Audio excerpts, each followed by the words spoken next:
Welcome back, everybody. Welcome back to Phil's Recap and Review.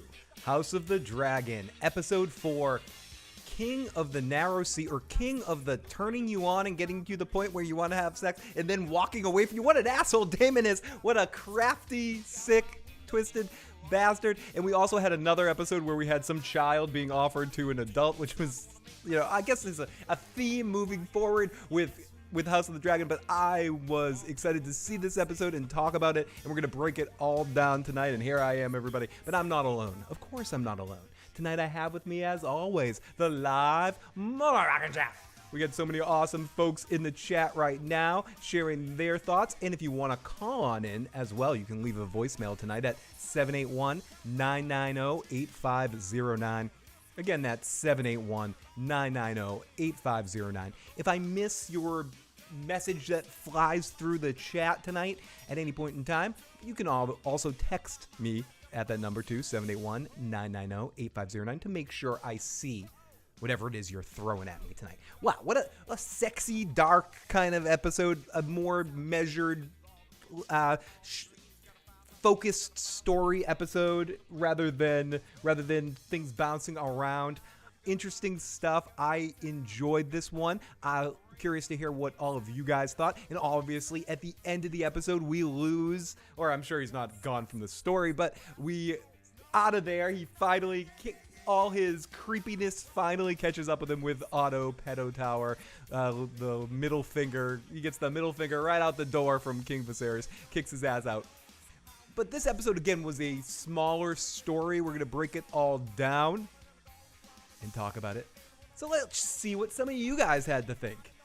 Live motherfucking chat. We got Mike in the chat. Matt Smith is truly one of the best actors in the game. And I have to applaud Matt Smith because so much of this episode, again, he doesn't say much. But when he does say stuff, it really matters. But his body language, how he moves throughout different scenes, very interesting. I did see my good buddy, and I just want to make sure his voice is heard in all of this too before we get into this Ferengi celebration here for the people who like the episode. I think I saw where we got my good buddy. There he is. Oh, we got Jasmine, Breaking Bad, Walking Dead in the live chat too. I haven't seen you in a while. Get some Cobra Kai talk. Yes, keep watching it. Keep watching the Cobra Kai season. I did a quick reaction review kind of thing on the channel. You can check that out. It's the last video on the channel for people that are interested in that kind of stuff. Mark A. Houston. They didn't rush the process in this episode. I just want to give Mark some love. He defended me in many situations. I love you, Mark. Otto Hightower, you're fired, says Santovia Major. Absolutely. I'm watching it now. I'll be back in an hour. Good to see you, Loner Incognito. See you in an hour. Santovia Major, the amazing Santovia Major, in the live motherfucking chat. A channel member is along with John Haymaker. Thank you so much for being channel members. You get fun little emojis, some fun other stuff coming up soon, so I appreciate all of that. And Jackie C in the live chat too. Haven't seen it yet, but I'm risking spoilers to say hey to my man Phil. Great to have you. We got Smokey the Bear LaFleur. Great name. Targaryen's playing the long game. The double OG basically told his brother, even though I'm not king, I'm more dragon than you. And he outmaneuvered him in an interesting way too. A lot of maneuvering around, and Daemon set up an interesting situation that I can't wait to unpack here. Let's break it down. Absolutely, Mark. I never an echo chamber. Very curious to hear what some of you guys loved about this episode, didn't like about this episode, or whatever. Let's break into it. I have some nitty-picky things that we can get into a little bit here and there, but we'll break that down too. Holy shit. Miss Duncan the Tall says, Rhaenyra was living my wildest dreams. And it was a very sexy scene, and they did a great job filming that in a way to kind of make you feel you were in the eyes of Rhaenyra in that moment and being exposed to all those different sights and sounds. And Daemon, the way he just seduces the situation and manipulates the situation exactly the way he wants, right to the point when she turns back to him when we're in the back rooms taking off the wigs, like he's just like, you're letting me do this, you're not protecting yourself, then I'm going to make sure that I do whatever I can in this situation to make the king be put in a situation to have to marry you to me. It's whether regardless of what happens. And then the different element when we bring Crispy into it later, we'll talk about Crispy too. But what an interesting episode. I just finished it. I need a few minutes to put herself together, says Miss Duncan the Tall, Liz Becker. Happy the king noticed Otto sent in his daughter and has been the one to spread the rumors. I do love that Otto got his comeuppance in this episode for some of the things he did. I do think it's interesting. The little bird reported to Otto's brother, and then Otto's brother reported to Otto. So Otto isn't necessarily the one driving the car all the time. At least that's how I interpreted that scene. I'd have to watch it again to make sure. But yeah, did anyone feel bad for Otto in that moment as he was being fired? I don't know if I did that. Crispy got forced to do something he regretted. He immediately regretted that. The next morning you could see he had that walk of shame look on his face. Like, what did I do? Crispy. Rhaenyra got some Krispy Kreme, says Jack Me Off. Devil's Advocate. This was bullshit, Bush, pan down, booger. Wait a minute. We've got Bush. Is that what Devil's Advocate? A little booger. Eli, damn, Damon really had to ruin his swaggy ass entrance by being creepy Uncle Ketchup Couch. Eli, he did. He got crazy creepy. The princess didn't force the night. That bested her uncle. Plan BT. Yep, Tracy, I was just about to say that. Thanks for thanks for saying it for me. But yes, and I love how Viserys at the end of it all is like, you know what? I don't trust it. I don't trust her. I'm sending the maester with the Plan BT. Thank you, Jay. I appreciate it. RJT, I love the way the king and his brothers were just being a couple guys laughing when the queen said, would you like to see the tapestry? Need some humor and everything. It's a serious show.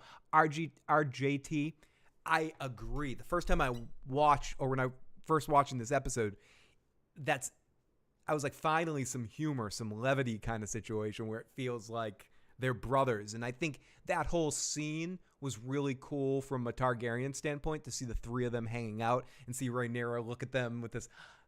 And let's not, I mean, as much as I want to believe, or Daemon is a bunch of conflict, he went there with the intention. The seduction started in that scene, the way he was looking at her, the way he was sizing up the situation, if he would be able to do what he needed to do.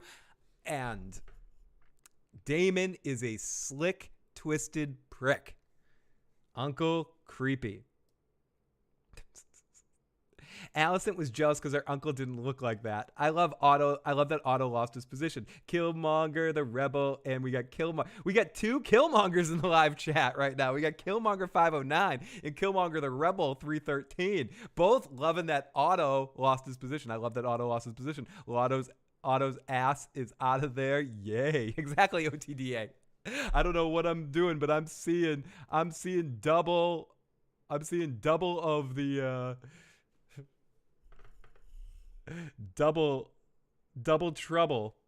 Sorry, I was distracted adding you to something OTDA. I didn't realize you weren't. Oh my goodness me. We got the amazing Miss Williams and the Westerosi Ninja in the live chat. Great to see Milt in the live chat. Okay, thank you for bringing that up because I might miss that, but of course we're going to do a recap at some point, so I'll catch up to it. But absolutely, we get another scene in this episode. I mentioned it at the beginning. I don't know if this is just going to be a tradition in season 1 of House of the Dragon. We have to have one scene where somehow a child gets offered to an adult in some weird way. And in this one, it was the Blackwood. And I thought that was a fun scene, though. I thought the kid played it really well, and I thought Rhaenyra played the scene right before with the old man. And, did you find my grandmother attractive? I thought that was funny. I thought this was the funniest episode, if that makes sense. This had the most humorous moments that I went, oh, okay, that's funny. Hey, we got Sonic, we got OTDA, we got the double Killmonger. We're in trouble. We're in trouble in the live chat. We got double the Killmonger, double the fun. So Daemon fed all the crab feeders crews to the crabs. Sounds like Dany crucifying the maesters. Rhaenyra is nicknamed the Whore of Dragonstone, says Killmonger. Hello, we got we got so many awesome old friends. Thank you so much. And if you're in the live chat right now, please hit that like button. Share this out to more folks. Would very much appreciate that. Let's get into some of our voicemails here. Our first one is from the one and only Pete's Live Music. Phil, oh man, just finished the episode. Let me give you a recap in 15 seconds, okay? The music, the score, best yet. Love this score. Music was awesome. The script sounds like fucking Shakespeare. It just keeps reminding me of Shakespeare. It's that fucking good. Unbelievable. That was awesome. Rhaenyra, horny as hell, hubla hubla boomski, and the king farted, okay? I swear I heard the king fart early on this episode. We have the Daemon who fucking knows the motherfucking dragon. Fuck yeah! Nice. I love hearing that kind of excitement for this show right now. It's fun to be back in this world. And even if some people in the live chat right now might not have been feeling the episode as much as other folks, it's still fun to go episode to episode and have this be like we're here. This is actually happening and it's a good series.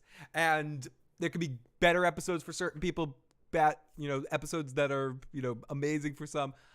I tend to like breakdown episodes like this that slow the pace of everything, and I've wanted something, not as much time passes from one episode to the next episode, so this definitely had some moments that I enjoyed.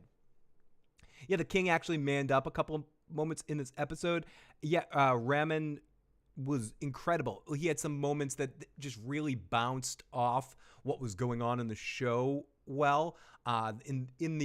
In the whole big sexy montage thing, and then when specifically in that scene when her and Daemon finally kissed, it was like all the music culminated for that moment, and then it got into these really interesting rests in certain situations. Like when she'd reach out for a kiss, you'd get a moment of the music, and then it would stop, and then the music would start again when they got into it again, and then every time he brick walled her, the music stopped until they did this big crescendo with a big bump as he walked away from her.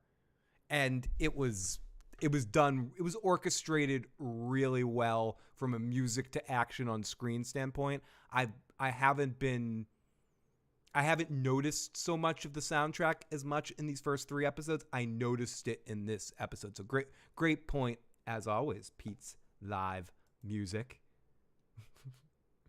Thank God the series finally saw Otto for who he was. It's interesting that he needed to get there through Otto. Otto screwed himself ultimately because that caused him to have to talk to Rhaenyra and confront her about that. And Rhaenyra made the deal that she would marry the Valerian if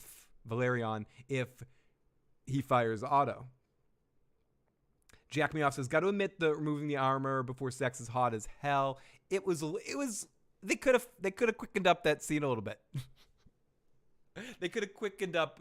They could have done a few more cuts after the first 2 takeoffs, but I hear you. It was an interesting dynamic because it took so long. It was almost comical at one point. The political musk and intrigue as much as the battles. Exactly. It adds to the battles.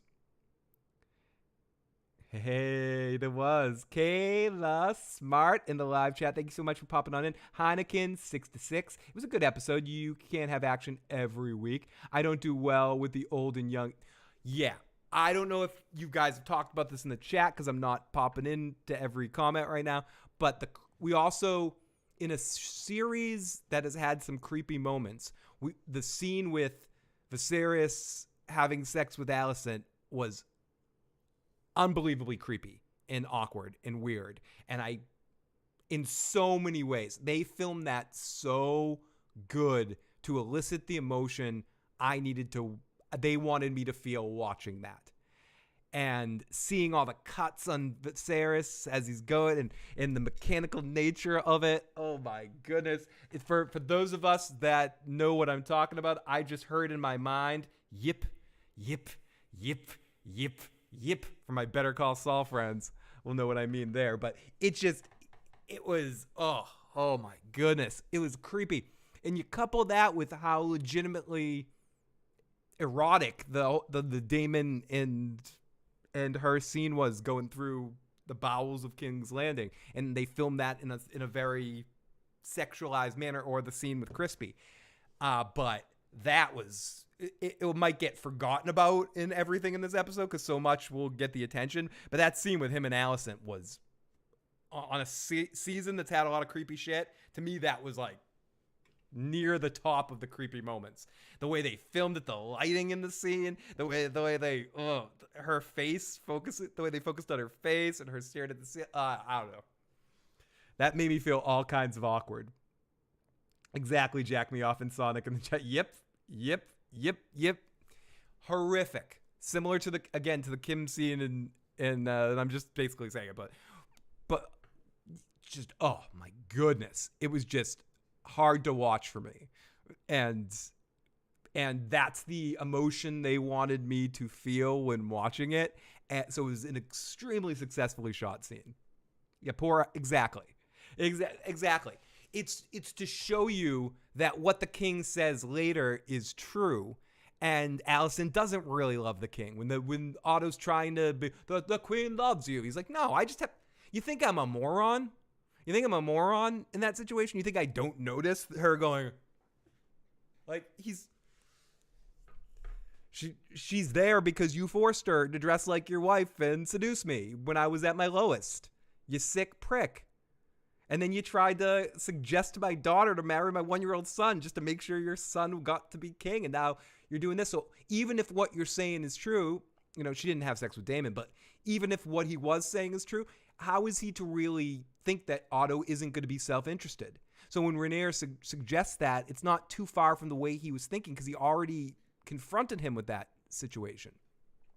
So... Yeah, the king sex scene was like walking in on my grandparents doing it. I knew Crispin would bone. Rhaenyra says John Haymaker, the king needs peroxide. She knew. Yeah, exactly. Apulia in the live chat. Thank you so much for being a channel member. That means so much. Agreed. Good moments, but I'm not so taken by the series yet. I'm taking it episode by episode. Yes, it's hard to watch. It does. It has some... moments that are, King Creepy, the creepiest of all of his names. With that being said, being the booty episode, it's a big action next episode. Poor Alicent. Alicent went for that dragon slut, says Jackie Damon. That's why she got mad. Oh my goodness. What stuff? Okay, so Alicent and Rhaenyra kind of connect again. She calls her out. They get in a whole situation. Anyways, let me play a voicemail. I'm not sure if let's see. Let's play this one. Phil, how's it going? I gotta say I was a little caught off. I was caught off guard that you changed your voicemail back to the original. I was kind of looking forward to hearing that Game of Thrones. Oh yes, I changed it from Littlefinger to the other one because Tony and I did a From stream, so I didn't want to confuse anyone that called in for a different show. But I will change it back. In fact, I will change it back as we speak right now. So next time you call, the Walking Dave, Peter Baelish will be on the phone. Theme style intro, but if it ain't broke, don't fix it. Yeah, Igor in the live chat, come and sit in your Uncle D's. No, I'm sorry, Uncle D. Studio 11 out there. I don't know if you're out there too, but that wasn't that. I didn't mean Uncle D like that. It just be different kind of Uncle D. Uncle Damon. Second off, I wanted to hear your input for tonight's episode. I was very caught off guard with the whole back and forth between Rhaenyra and Damon. There was it caught me off guard, and I felt very it felt turned all of a sudden, and I'll.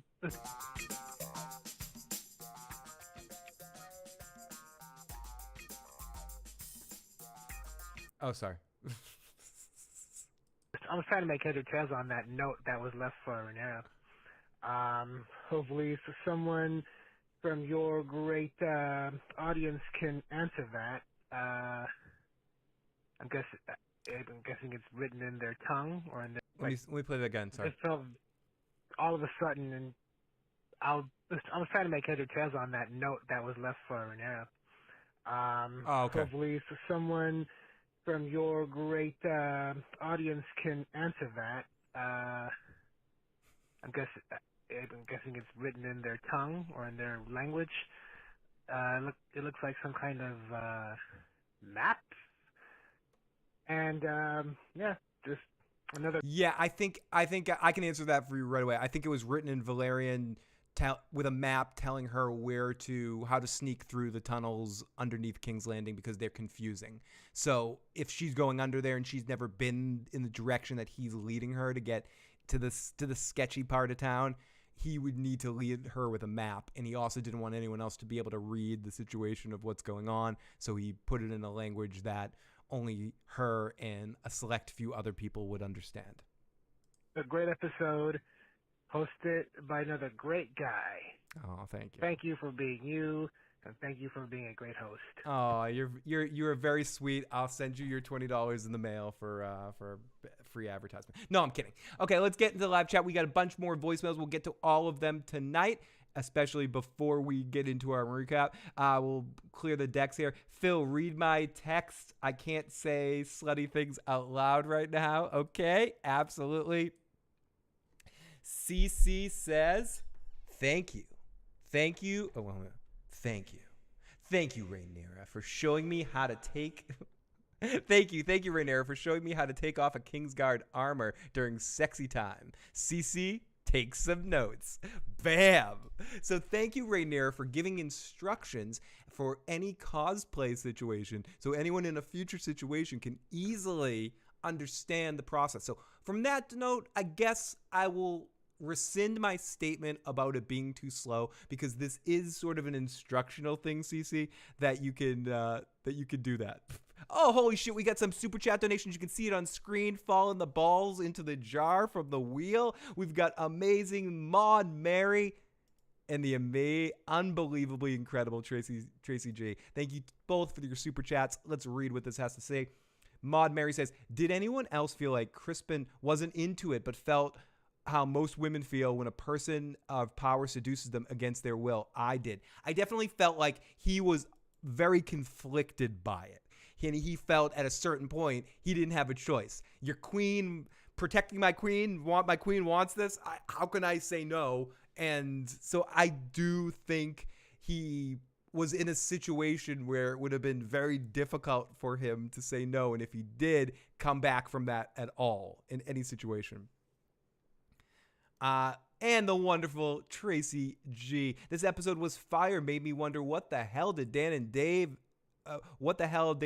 didn't give the show to why they didn't give the show to Ryan and Miguel for later seasons.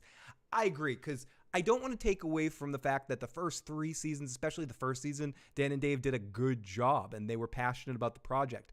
And they lost their passion in season 3. There was enough good stuff still to come for season 4 to still be good. And by season 5 and on, the show started to go downhill because their interest in it were downhill. If they had just gone out on top and done what they wanted to do, which was... I've heard them say on many occasions, all they really thought passed was the Red Wedding. We want to depict the Red Wedding on screen. After that, we don't really know what else to do. So after that point, they should have just said, you know what? We have a great creative entity here. We have other people that could be awesome showrunners. Let's move on to a producer role so we can work on other projects and let other people be the showrunners that are still passionate and want to truly depict this story. That's what they should have done. If we could go back in a Wayback Tree and go back in time and recreate that situation, give it to Vince Gilligan. Not that Vince would want to do it, but if he wants to do it, give it to fucking Vince Gilligan, or give it to these dudes. Absolutely, great point. Is Flea Bottom the same as White Worm because they said the princess was seen in White Worm? I think it's a different part of it, but a Westerosi geographic expert will probably be able to tell you that in one of these breakdown videos that come out in the next couple of days. As I always say, I'm the Miracle on 34th Street Santa Claus. I'll tell you if it's not my thing. Like, I'm not sure. I'm not good with my Westerosian geography of names of places and where they are. For me, I read that situation as, so yeah, but probably. Does flea bottom make you horny, baby? Sorry. Rhaenyra, Gossip Girl, XOXO, JC Wilder. I love that the deep is. I love that Nate is the deep. Raise your hand if you wanted it, says Mrs. Duncan the Tall. I left a voicemail. Maybe saw Mushroom in the next episode trailer. The show does not hold back. Ow! Scratching the nose, not picking. I always feel weird whenever I do anything near my nose that it looks like I'm picking a winner. It definitely does not hold back. Moon Tea, that's how we did it back in the day. Mark A. Houston, hit that like button. Love you, Mark A. Houston. You are so amazing, buddy. The best. I appreciate it. And holy shit, we got a bunch of voicemails here. Let me catch up on some voicemails and quickly do the text. Pete's Live Music says, it kind of bothers me that Damon's girlfriend, wife, or horror girlfriend, wife is too much like Shay Tyrion's horror girlfriend. Too similar, same basic look, same accent. I think that's an embarrassment to the actor that plays Shay's accent. Shay's accent is better. Yes, she's doing like a poor man's version of Shay's accent. Yes. It didn't get better in episode 2. I blame the directors. Yeah, the actress is giving an interesting performance. I think she, as a acting power versus power in the scene, them interacting, she works well with Matt Smith, and they have a good balance. I'll akin it again. I said this last week, and I'm not going to say she's Christian Bale level acting, but it reminds me of like Christian Bale in the Batman sequel in the Dark Knight series. His acting's good, but the voice is stupid. Someone direct him to tell him that the voice is stupid. Someone get her into a dialect situation and fix the voice. Because the actress isn't doing a bad job emoting stuff and balancing off, and I'm getting the feeling, I'm getting who she is through her actions, but the voice makes me giggle. I don't want Batman to sound like the Cookie Monster, and I don't want. It's like Dave Chappelle doing a Jamaican voice. I'm down by the beach. I mean, she's just. It's not good. It's not good. Exactly what time is Hour of the Owl? The Hour of the Wolf? Tyrion mentioned it to Lance. I don't know what the time is. I was just gonna say 4:20 because I'm an idiot. But okay. Phil, I left a voicemail, saw the mushroom. And thank you so much for those super chat donations. I'm trying to I gotta be careful. I'm house sitting. I'm boarding a dog here that's very sensitive. If I spin that wheel, dog's gonna be like, crazy. But I'll give you one spin of the wheel in a second here for those super chats. Thank you so much. Let me take a drink. Woohoo! Jack me off. Can we just call her Dollar Store Shay?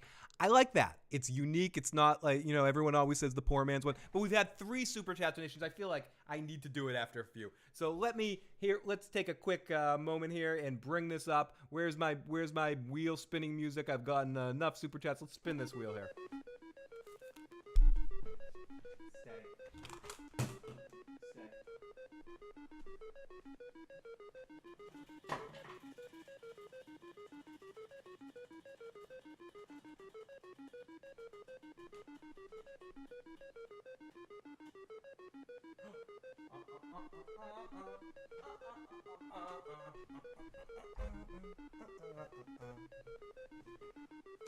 Okay, there we go. Press your luck sound. Stop.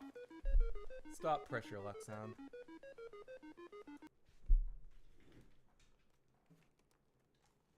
Oh no! See, the dog already started to freak out. Stay, dog. Don't freak out. Stay down right there.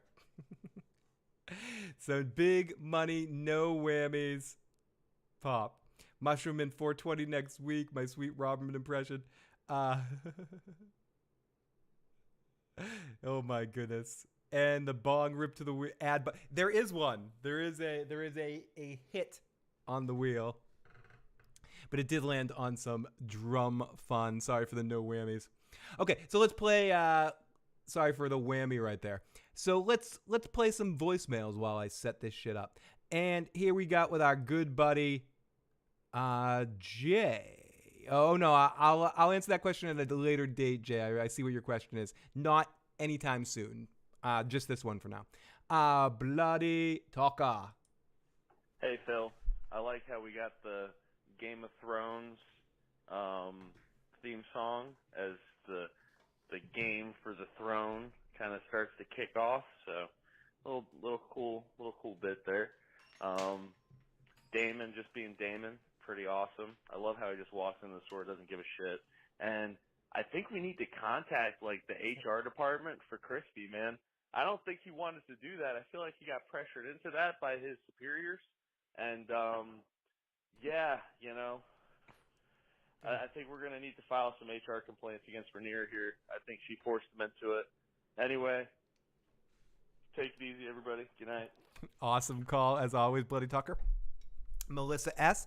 or Melissa. I'm sorry if I constantly mispronounce your name because I can't differentiate, but with pronunciation of Melissa and Melissa, when I look at the name, it all comes out as the same.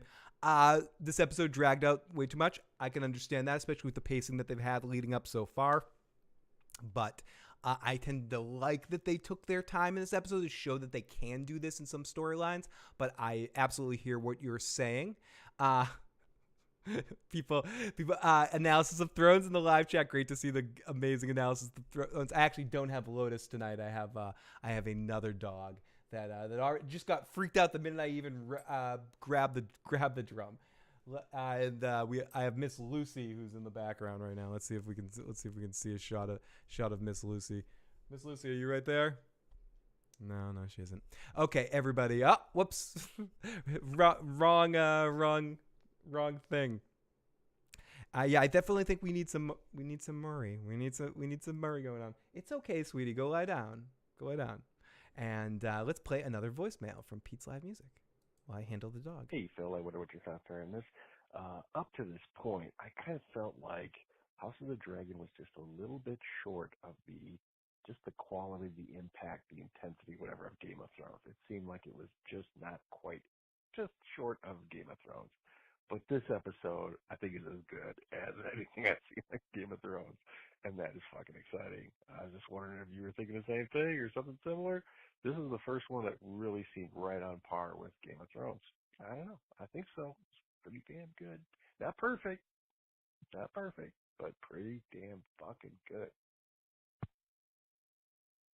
Sorry, Bloody Talker. I was handling some dog business. Yeah, not Bloody Talker. Pete's Live Music. Yeah, I definitely I've had that feeling this season a lot at times, where it just snaps in. It's like, oh, okay, this is we're actually watching Game of Thrones again now, and this is fun. Rishi in the live chat says the same thing. This felt like Game of Thrones to me as well. I can barely hear it. Is it just my computer? Am I low volume? Do I need to turn up? Can we? Do we have to? Do we go to 11? Does this one go to 11? Let me know. I'm happy to turn up if I need to. A Greek caller really liked the weight of the various scenes. Just got done watching the episode. Too slow, says Banzai. The writing is fine. We've seen plenty of sex before in Game of Thrones. It's getting old. They could have cut out half this episode. Heather says this episode made me miss the good old tea delivered by the spider. I disagree. This is different from Game of Thrones, says Loner Incognito. Okay, OTDA says it's fine. Hear me fine. Perfect. Awesome. Okay. Just making sure before I tell the person it's your shit. It's not my shit. It's your shit. No, I'm kidding. This one goes to 11. No, okay. So let's take this next call. I don't know. I'm not sure about this one. Oh, okay. There we go. 859. Hey, Phil, I noticed in the commercial for the next episode, it looks like they're gonna. Sorry, 859. I know you were saying you saw in the next episode you thought you saw a mushroom thing. As you can hear, your connection is a little spotty. So let me try it one more time. They introduced mushrooms, so I don't know what that means for the story. gonna go even crazier and get even like more sexual or what? I don't know what. Okay, I think I got through it though. I got through it. I think if in my impression, and I didn't see the preview for next week, they could. I think the more this series goes on, this episode might seem like a pleasant memory with how dark and twisted this episode eventually goes. I'm cool with the pacing, knowing that shit is coming in the future. Yeah, and I feel like it's okay to take your time in some situations. I love how there's support going on for Crispin Cole in the live chat right now. And if you want to give Crispin your support, you can look in the live chat. There's plenty of resources in there right now. We're gonna get a GoFundMe for him together. Miss Duncan Tall is volunteering to tribute. Wait, I don't think that means what I think it means. Is volunteering to tribute Sir Crispin Cole. I think Jackie's jumping on too. Liz Becker, do you believe he is so hurt he won't repeat again and again in the future? We shall see. We shall see. He's and here we go. Let's see. I'm not sure where this message is going, but it doesn't seem like it seems like it's harmless. Let's go. Area code 920. Hey, Phil. It's Omegon 32 here, dude. Listen, all I know is I need more barbecue scenes in it. I need more barbecue scenes. Give me the barbecue. Take care, man. Keep rocking. Bye. Absolutely. I must admit, I don't care for dollar store Pizel. He just doesn't have the Maester look. Yeah, and every time he's like, oh, this thing, I think. I don't like his voice. I don't like his look. I don't like your whole face in your whole fucking family, Maester. You like that? I'm with you, though. I'm not a big fan of that Maester either. Yeah, the character just hasn't won me over. And he seems a little... I don't even know the word. A little Renaissance fair-ish at times. I mean, he could win me over later. Maybe that's a bad insult on him, but I agree. I'm not quite feeling that Maester either, or the performance. If anyone is a character, I'm not all in on. Or maybe I just think the Maesters are shady pricks. Maybe we should say. I can go for some barbecue too, and some more cowbell. I was just gonna say, you mean the Viagra night? No. Sir Krispy Kremes. I mean, that's a thing now, right? We need to make the T-shirts Sir Krispy Kreme, right? When Allison said the hour is late, the handmaiden was like, "Yeah, you better get to your queenly situations." This was a message from Pete's Live Music on Friday. Let's see. Damon. His name's Damon. It's just Damon, not Matt Damon. Damon.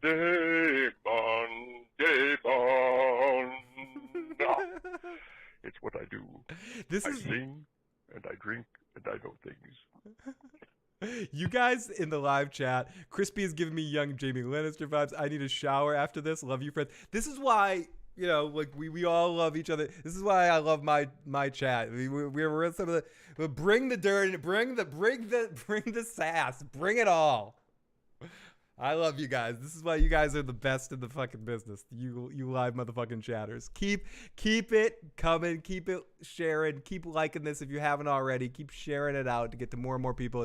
It's there's a lot bigger people broadcasting right now that I love to death. But so it takes more attention to get more people over here. So keep it liking, keep it sharing, keep it pushing, keep adding more people, and obviously pop on over to our good friends and show them some love too. So anyways, okay, let's keep going here. Oh, we got one more voicemail and one more text before we get into this for real. Here we go. Let's see. Oh, wait. I think this message is a different thing. I call him back again just to see if you changed the voicemail because you said you weren't going to do it. I didn't yet. You fucking called me on it. And I think you asked a question about Better Call Saul, but I didn't change the voicemail. But you know what I'm doing right now? Right now, I just set it as active. I just did it. It's done. The voicemail is back. Sorry, I let you down right there. It's back now. But I saw you ask a question about Better Call Saul, and I wasn't sure what it was, but let's see where it is. I was curious if my live stream should show for the show. I've noticed, but the Game of Thrones are about 2 hours, but Better Call Saul. Okay, you were asking me if on Better Call Saul I streamed for like 5.5 hours, and for this I'm streaming about 1.5 to 2 hours. Why the difference in time? Better Call Saul, that's like 7 years of a show building up and something I could really dig into talk. I could endless amounts of time talking about it. This stream, I love Game of Thrones and I love House of the Dragon and I'm getting into it and I love watching it, but it's a more streamlined recap than the Better Call Saul one. And some other folks that stream after us, I like joining them afterwards too. It's a fun evening. I just streamed for 2 hours before with Tony Teflon on his channel. You can check that out. Tony and I from 6:30 to 8:30 stream talking about last week's episode and hyping up this episode. So it's a longer night in other places. So technically I'm still kind of streaming for 5 hours. It's just part of the other time is in 2 other places.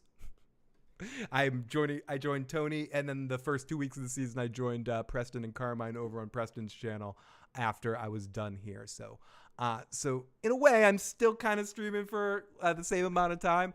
But good question. This was a Better Call Saul episode. Everyone was trash in this episode. Even Allison was just low-key jealous of Rhaenyra and couldn't fuck around. And Corliss, there was an element of that where we saw that she was jealous of the freedom of sexuality that Rhaenyra had. And I think that's the thing you just mentioned. Tony and I were talking a little bit about this.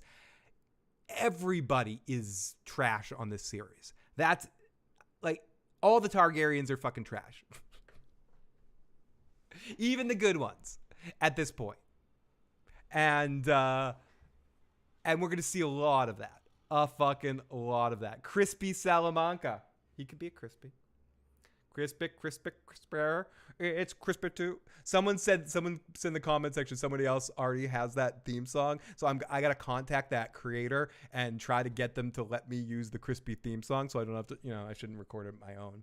Let's see. We got one more text message. The wonderful, incredible, my buddy and your buddy. He should be your buddy too. Heath fucking Hinton says, it wasn't bad. It was just slower. I think the male whore in the brothel should have given the name the Hammer. I do find it amusing that Daemon couldn't rise to the occasion, which means he does have some sort of conscience, which means his character's even better.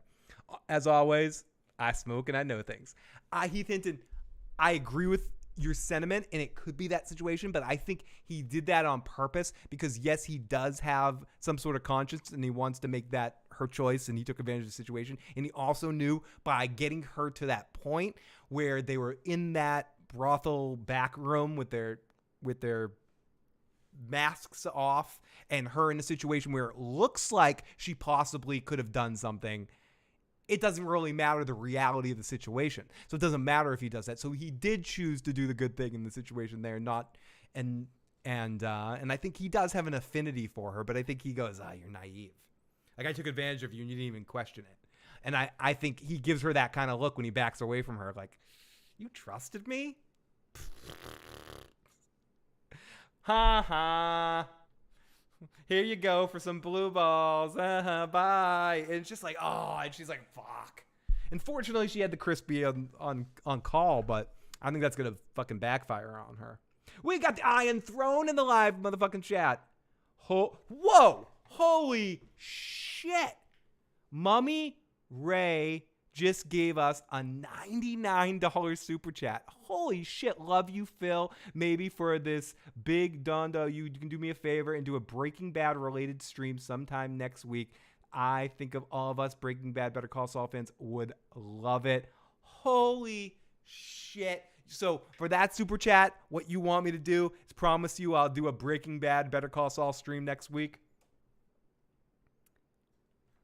Fucking done. Fucking done. I'll figure it out. I don't know what I'm going to do. I don't know when I'm going to do it.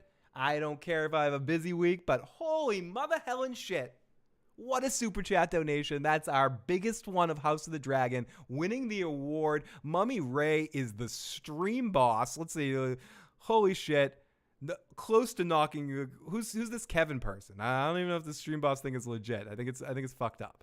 It's not fucked up. It's supposed to be a competition for the super chats. I don't think it's working. But holy shit, Mummy Ray. Damn. Someone said spin the fucking wheel. She got what she wanted. I don't need to spin the wheel. She wanted review request or commentary. But you know what? For that $99, she gets a spin of the wheel too. She gets a spin the wheel right now. Let me press her luck. Press your luck, Mummy Ray. The name is Bond. James Bond.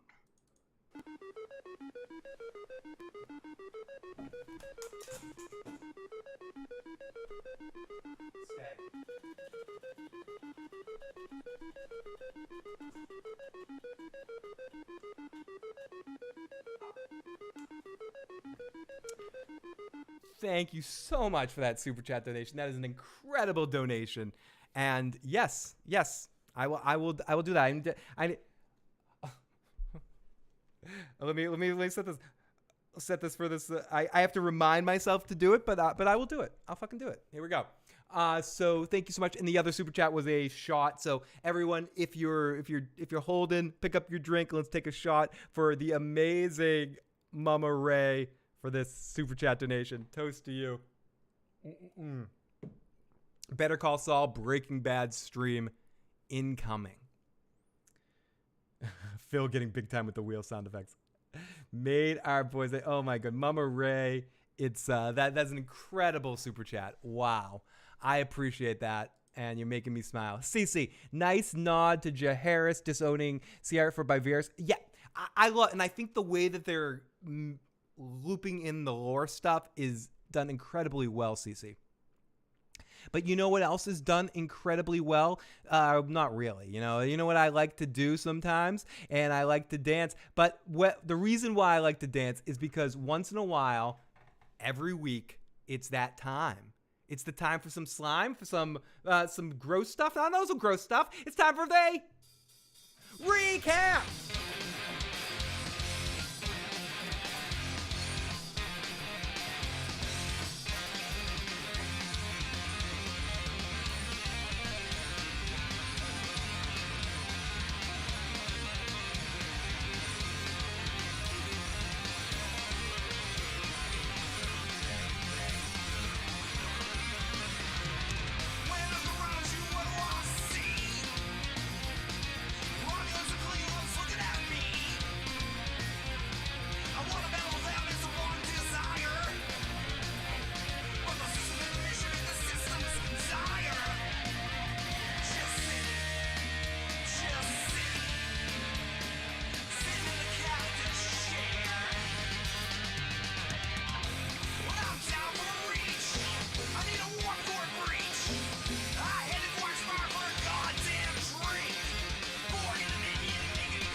Okay, that was fun. I don't know if you saw me dancing with the dog, but I got to lay down with the dog. Okay, here we go. Let's get into this shit. Let's break down this episode. Oh my god. No, calm down, buddy. Calm down. I know that wasn't fair. There was a big, real foreshadowing in the streets of the market with so many people picked on. Jay and Silent Bob would love this beat. Thank you. It's an old band of mine. Man, chorus, I tell you, I watched those next time in the previews. And it ends, I'm all fucked all over again. It's just another countdown until next Sunday. I cannot wait to watch the next episode. Sit. Lie down, honey. Lie down, good girl. I know. Don't start wandering. I don't want to have to somehow take you out in the middle of this stream. Stay there. Yeah, Captain's Chair by an old band. Anyone else notice now? How do you expect the doggy to lay down after? I know. I thought about not doing a crazy recap dance because it would have been difficult to calm the dog down afterwards. But I'm hoping in a few moments she calms down. Okay, Captain's Chair nonsense. We do have another voicemail I will get to in a moment, and I will just. I think let's just get into a little bit of our recap here. So we open up on tour with many people showing their support to the princess's hand. She's talking to older dudes. She's talking to younger dudes. She's getting a laugh at the court. She's telling jokes. She's running the. She's on the match game. She's Jim J. Bullock in center square. She's cracking jokes, cracking wise, refusing dudes left and right. Old dudes, young dudes, high dudes, drunk dudes. Every dudes. Let's listen to a little bit of this. And keep your questions and comments coming. Call on in 781-990-8509. Let's do this thing. Je dobře opevněn proti jakýmkoliv budoucím nájezdům Dornu. A i když je možná můj trůn menší. Okay, this isn't very good audio. So some dudes talk shit in court. Byla má prababička tak půvabná, jak se říká? Můj otec. Nepřijde mi vhodné od něj, aby se nabízel jako můj nápadník. Whoa, am I playing this in the wrong language? No. Did I somehow switch the language of this version of it? Is that what's going on? Am I screwed? No, English original. There we go. No, it's Valerian. I'm a dumbass.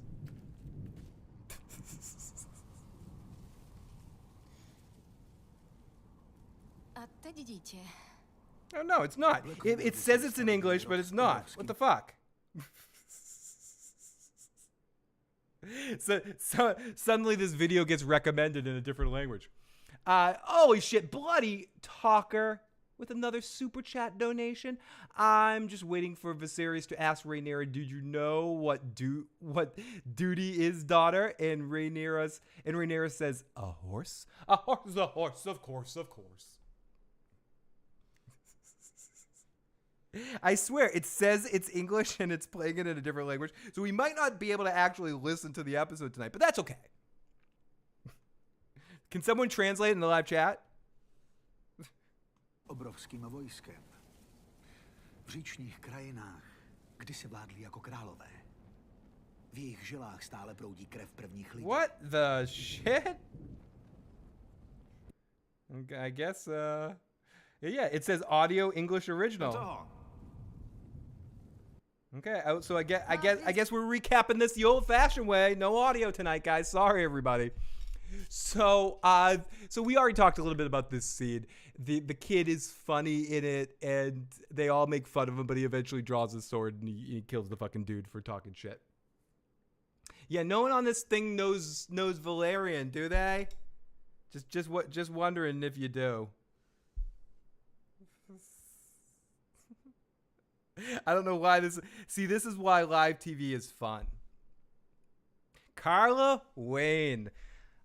I can't tell you how much I love you using that devil symbol. Oh my goodness. I simultaneously started sweating the minute Carla Wayne, my bandmate, popped in the live chat using devil symbols. That's where Carla Wayne needed to take a cold shower after this episode. I do need Rosetta. Tonight we finally decided I need Rosetta Stone. But Bloody Talker, thank you so much for that super chat donation. I need to take another drink. I haven't drinking in a couple of weeks because I've been recovering from a dog bite and a bee sting, and I'm starting finally on the mend. So let's drink it up tonight. It's a fun night. Let's party it up. Toast to you guys. Toast to Crispy and Damon and our collective sexual frustration from this episode. Drink it up. Bam. Let me see if I can figure this shit out a little bit. Okay, so we continue here, and let me see if this fixes itself. I flunked Valerian in school. I'm sorry. It happens. We try. We all do our best. So we go to a ship heading towards King's Landing, and we get a little discussion about how she's refused every suitor. But he's a suitor. He's bona fide. And it doesn't matter if they're suitors and they're bona fide. She's refusing everybody. She's not taking it. She's not gonna take it. No, she's not gonna take it. Rhaenyra's not gonna take it anymore. I didn't think I could love Harwin Strong anymore. The way he meets up with her and says, boy. And he's really into it. And you could see how much he loves her for who she is. And he loves her wild side, so to speak. He was looking at her in the last episode when she was walking through town all bloody. I'm a Valyrian, you motherfucker. You speak it? Okay, so the ship approaches King's Landing and how she refused every suitor, but Daemon is on Dragonback and buzzes the tower, goes all Maverick in Top Gun and buzzes the tower, and she absolutely loves it, even though she hits her head. So Viserys is getting in top form, getting ready to meet Daemon. With the haircut, and Daemon comes sleeking in with his crown on and his new haircut as Rhaenyra comes home too. Daemon comes in wearing the crown. Rhaenyra comes through the crowd, and it's a Targaryen dance time. Daemon gets close to the king, and the king's guards stop him, and he brings the crab feeder's weapon, and he throws it down, and he says, add it to the chair. And then he talks some shit back and forth. It's tense for a moment, but eventually Daemon bends the knee because it's all part of his plan, and he mentioned that Corlys isn't there. He went home and he left the crabs like ruling the area. So he just killed all the men, let the crabs eat the men, and left it there left the stepstones for nature. Someone else can deal with that. I won the fight. And then Daemon gives the crown, the stepstone crown, to Viserys, bows down, says, I might be the king of this, but I'm not the king of nothing. You're the true king. So he kisses his ass because it's all part of his plan to be able to get close to Rhaenyra and try to get her as his queen in any way, shape, or form, or get to be her king, her consort, whatever it's called. Harwin grabbed her ass when she was running through the streets, got her even more worked up. Crispin didn't stand a chance. Holy shit, we still have Mummy Ray with her super chat donation. You know what? I got to do something just so I remember. I remember not to forget. I'm going to take a picture of that super chat so I have it in my phone and I look at it tomorrow when the vodka wears off. Okay, so you got a bomb. Yeah, absolutely incredible super chat, Santovia Major. So lucky to have that one. Incredible. These crazy fucking Targaryens. New reality show, Dancing with Targaryens. I'd watch it. After this, I think it can have its strong suits. Let's see one last time if we can get our audio, because I like listening to our audio. I don't want to avoid everything because it's no, it's in a weird language. Let's see.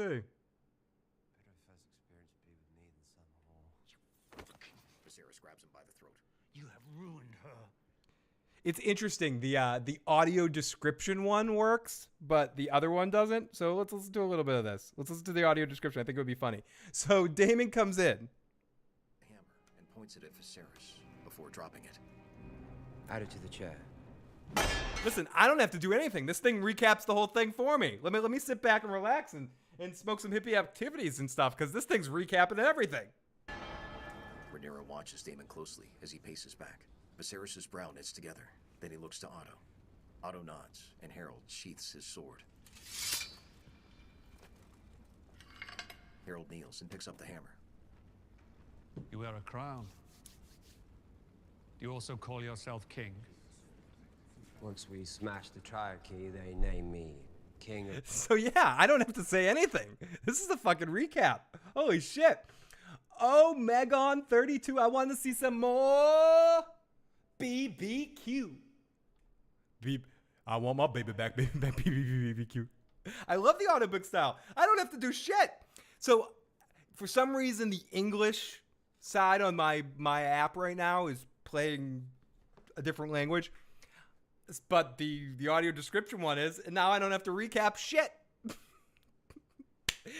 I'm going to have HBO do my job for me, and I'm going to sit here and drink. Fuck. Plan B. Inside the recap. No, I'm kidding. So far, Game of Thrones is better, but fuck the proto-hobbits. The description guy was doing live sports talk radio.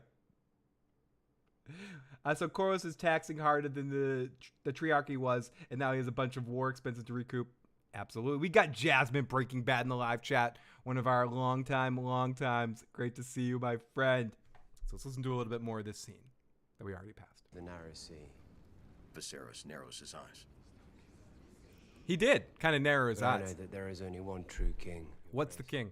Daemon kneels to Viserys and bows his We all know who the one true king is, right? Stannis? Stannis? Is that what it is? Sorry. So somewhere I just indirectly made Tony smile. That was my goal right there. Wait. There is one true king. So, shut up, Damon. We all know who that is. There's one true king. No, it's not Joffrey. Stop that. That's not the one true king. That's definitely not the one true king. Stop it. Stop that shit. Don't get that shit off my screen. We know. That's not the one true king. Oh, there it is. There's Stannis. There's the one true king. Yeah, sorry. Okay, sorry. There we go. I love blind mode for the recap. Yeah, let's do this thing. Viserys shares a hard look with Otto. Daemon removes his crown. He does. He removed the crown and the stepstones. He do and it does it at the perfect time. Like, I'm out of work. HBO audio commentaries put the don't watch me. Don't watch me. Listen to this. This is better. This is much more succinct. You don't have to hear mispronunciations, idiotic rants in comparisons to other things. But please, by all means, call on in 781-990-8509. Please leave your voicemails. At least I can take your fucking voicemails. Jesus. Okay, recap away, co-host. Since Joe's not helping this season, let's get another co-host. Let's have HBO audio commentary be my co-host. Hey, buddy. Are yours. A smile grows and fades on Viserys' face. What's this? Oh no. Where is Lord Corlys? He sailed home. Oh no, not that. Who holds the stepstones? The tides. There we go. The crabs. And 2,000 Here's our dead co-host. Triarchy corsairs staked to the sand to warn those who might follow. Okay, so I can't wait for the narration of the brothel either, but Bloody Talker. Let's not mess around with the truth of the situation here. Oh my God, better call. Oh, there we go. People, this is what people wanted to see. Sorry about that. Okay, so let's get back to over here.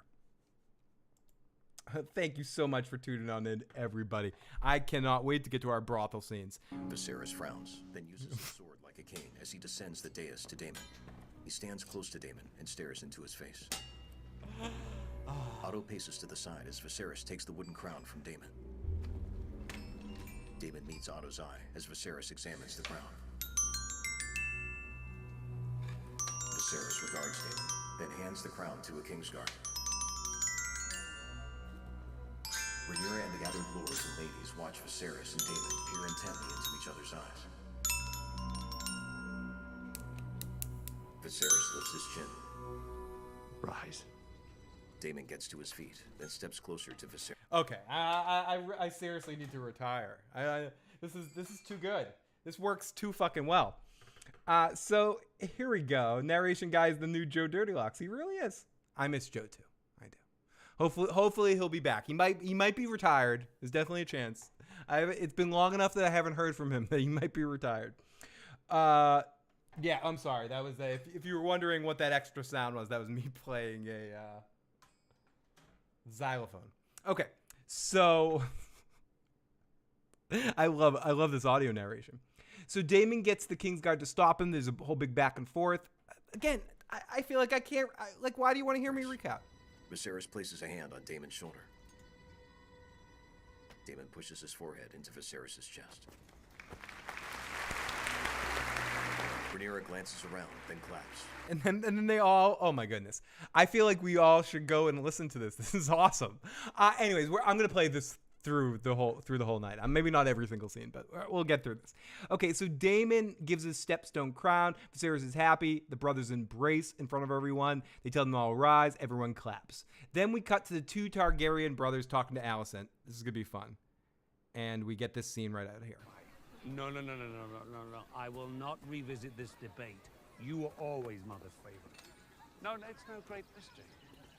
You were. Otto eyes them. Our mother, she had no regard for custom or tradition, rules. And I, sadly, was no great warrior. Congratulations on your victory. Rhaenyra gives a slight smile to Daemon. Viserys shoots her a look, then sips from a goblet. Seriously, this sounds like an audiobook. I'm sorry for keeping my mouth shut so much right now, but this is all. I'm actually really happy that the audio didn't work, and I'm glad I didn't give up because this is fucking awesome. This is a game changer from the standpoint of doing the recaps because I'm gonna use this all the time, like for HBO shows that I recap. If this is on all HBO shows, this is a game changer for note-taking. And I can just kind of share my thoughts more about the scene. This scene that we're going to hear about right now, the scene with Viserys and Daemon talking and kind of shitting on Alicent a little bit. And yeah, Daemon doesn't want to see tapestries. I thought was one of my favorite scenes with the brothers together. I think every scene that we've had so far with the 2 brothers, they have excellent chemistry, but this one was the first one that I felt the brotherly love, and it was really effective and really done well. And the actors have the kind of chemistry that I believe that they're brothers that have issues. I don't have any brothers. I have best friends and cousins, and I know when the tension is high, even within those moments, gallows humor, grouping together to make fun of somebody else in a fun way is ways that you bond with your family members. It's like the Bundy thing. Like you can attack each other to endless degrees, but anyone goes against the family, it's game on. And I like the relationship that the brothers have, and I like that we got to see some of it actually in this fucking episode. Thank you, Princess. She casts him a look. Alicent's eyes dart from Rhaenyra to Daemon. Perhaps Prince Daemon would care for... We got the walking David, who hopefully will be able to join us on one of these at some point. I think he's caught up, or generally caught up. I don't know if he's watched tonight's episode yet, but since Joe Dirty Locks is on indefinite hiatus, David's a busy guy, busy actor, busy teacher, busy TikTok artist. Impressionist, but hopefully we'll be able to get together with David on this or The Walking Dead in the next couple of months as we go through House of the Dragon and the last final episodes of The Walking Disaster. But hopefully we'll get David on some stuff very, very, very soon. My good buddy, The Walking Dead. Ooh, you're up to speed. Ooh, maybe I might have you. Always The Walking David is always a welcome contributor to our show. So let's play a little bit more of this. The gallery. He hasn't yet seen the new tapestries gifted to you by Novus and Quahor. I'll start sending you a link to discussion stuff, David, so you can pop in when you want. Would you like to see the tapestry? Oh, was that when you guys thought the king farted? Let's listen to that again. Perhaps Prince Daemon would care for a tour of the gallery. He hasn't yet seen the new tapestries gifted to you by Novus and Quahor. Would you like to see The tapestry. You know, it sounded like there was a fart. He has no interest in such. It didn't say the king farted, but it does. It does kind of sound. You know, it could possibly do that. So let's go. Allison's face drops. I'd like to see them. Tapestries. Oh, well, then you should not deprive yourself. Rhaenyra smiles tightly. I shall enjoy them alone. She exchanges a look with Alicent, then leaves. More wine. Daemon smiles as he watches Rhaenyra walk away. As I you with a... Please do. If you like impressions, David is one of the best. He's nice enough to have left our voicemail greeting on the phone. We almost need to get him to update that at some point in time. But David does incredible Walking Dead impressions and also does some impressions of other things as well. But of course, his name, The Walking David, does some amazing stuff. One of our co-hosts, a member of the Issues program, The Walking David. So make sure you show your love if you're on that platform. You follow The Walking David and show him love, and make sure you tell him Phil sent you, and keep it going. He deserves all the support in the world. My buddy, one of my creative partners in this world, The Walking David. No, you were. Rhaenyra sits on a bench. We got, oh my goodness, the amazing Antoine Thomas that says, Joe Dirty Lux doesn't acknowledge that Charles as the king. Long live Daemon Targaryen as king. Rhaenyra Targaryen is honored greatly. The king who shat his pants. It's that's actually a legitimate nickname. Her legs. Alicent smiles at Daemon and Viserys, then approaches Rhaenyra. Rhaenyra stares ahead as Alicent sits beside her.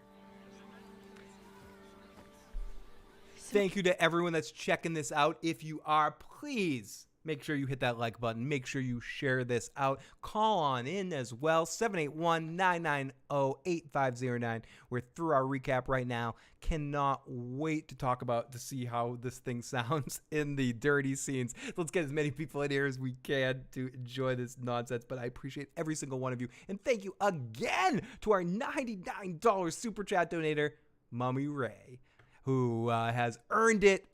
Gonna get that Better Call Saul podcast this week. Okay, so let's continue with this stuff here and go into this. We do have a couple of voicemails we will get to. It is rare for girls in this realm to get a choice between two suitors, no less 2 score of them. Those men and boys don't fawn over me. They only want my name and my Valyrian blood for their offspring. Alicent slides closer to her. I think it's rather romantic. That sounded kind of dirty. Alicent slides closer to her. Rhaenyra grins thinly. How romantic it must be to get imprisoned in a castle. So it seems like their friendship is getting a little bit better. Alicent has no friends. She's the queen. She feels bad. Yada, yada, yada, yada. I don't have to listen to too much. Alicent and Rhaenyra have a scene. They connect a little bit. Then Daemon meets in the garden. Bran's watching all of this. Daemon and Rhaenyra meet in the garden by the tree, and of course Bran is watching this. He thought Rhaenyra looked very beautiful this day, and we get a good scene with Rhaenyra. A smile stretches across Daemon's face. He steps to her and lifts her pendant. He lets go, then eyes her. So, what do you want? What do you want? You want me? I need the comforts of home. He strides away from her toward a long banquet table filled with plates of food and jugs. I'm sorry. I'm just like laying back here because I ultimately feel I don't have to say anything. This is recapping everything for me. Technology is taking over everything. David, they're going to come up with cyborg actors eventually, and we're going to not do anything. That's why you're good that you can do voice work too, because you might need to do those robot voices because they're not going to need our goddamn bodies. I've not thought you particularly comfortable in this home. She steps closer to him as he pours a drink. Though I do suppose you seem changed by your adventures. He sips from his cup, then sets it down. Mature, perhaps. They trade looks. You've matured yourself these last 4 years, Princess. Her gaze drifts from him. You'll get used to the attention. The attention I can endure, it's the rest I could do without. My father seems content to sell me off to whichever lord has the biggest castle. He smiles. There are worse things to be sold for. She leans against the table as he sits on a couch by her. Oh, he leans very, very measured. Marriage is only a political arrangement. Once you are wed, you can... I know. I think this is all coming down to what is narration guy going to say during this brothel scene. Let's cut the foreplay here, dragon foreplay. But we're getting into the important aspect of this. Let's break this up with a little voicemail from one of our. We got 2 voicemails waiting, so let's play these. First of all, area code 708. Hey Phil, it's Corliss Whitefire. I just wanted to say, like, George's hands were clearly all over this episode. I mean, obviously it's based on his book, so his hands are always somewhat on it, but, like, particularly, like, we've been hearing reports that he's been closely involved with this show, and, like, you can clearly see it. I just wanted to know, what were your thoughts on that scene with the series explaining to Otto, like, how his father died? Because to me, the way he described it made it very clear that the Maesters conspiracy is a thing. And, like, the whole kind of, like, element of him saying this to Otto Hightower, of all people, knowing the Hightower's close relationship with the Maesters, I don't know. It just made the whole kind of aura around Balon's death, like, shady as fuck. So I'm really curious to what you thought about it. And, you know, thanks again for being awesome and having, you know, glorious head and shoulders hair. You're Right, you're fucking awesome, dude. I think you're absolutely onto it. I think this whole series so far has been a good verification of a potential Maester's conspiracy to undermine the Targaryens and the dragons and XYZ. So I think you're 100% onto something there. So it's me again. I had to hear the voicemail, and I finally heard the voicemail. You are true to your word, and that's why we all love you for it. I heard about that, the one that donated almost $100 in exchange for a Breaking Bad Better Call Saul themed live chat. That's gonna be next week, right? If it's not gonna be during Game of Thrones or any other show you do, I really hope you go for like a Friday night, Saturday night time. I would love to see that. And speaking of other shows, I'm curious too, out of all the shows you've done, which show, like, is your favorite? Which universe-ish is your favorite? Like, Game of Thrones, House of Dragons, or like, Breaking Bad, Better Call Saul, or... I'm going to cut you off right there. I shouldn't say this on a Westerosian evening. I love the Game of Thrones universe. I love early Walking Dead universe. I think Vikings has its moments. Sons of Anarchy, How I Met Your Mother I talked about on this channel. I've talked about The Sopranos at length at this channel, and we'll finish the series. I've talked about 24. I've talked about many shows and movies and series on this channel. But there goes Dash, there goes The Sopranos and Game of Thrones and The Walking Dead and da-da-da. But most of all, the universe I love most of all, Gilligan, the Breaking Bad, Better Call Saul universe. They're the best TV show makers around. It doesn't even matter the universe. If the TV show, they're going to make it the best. I'm sorry, I can't make a song up on the spot right there on this one.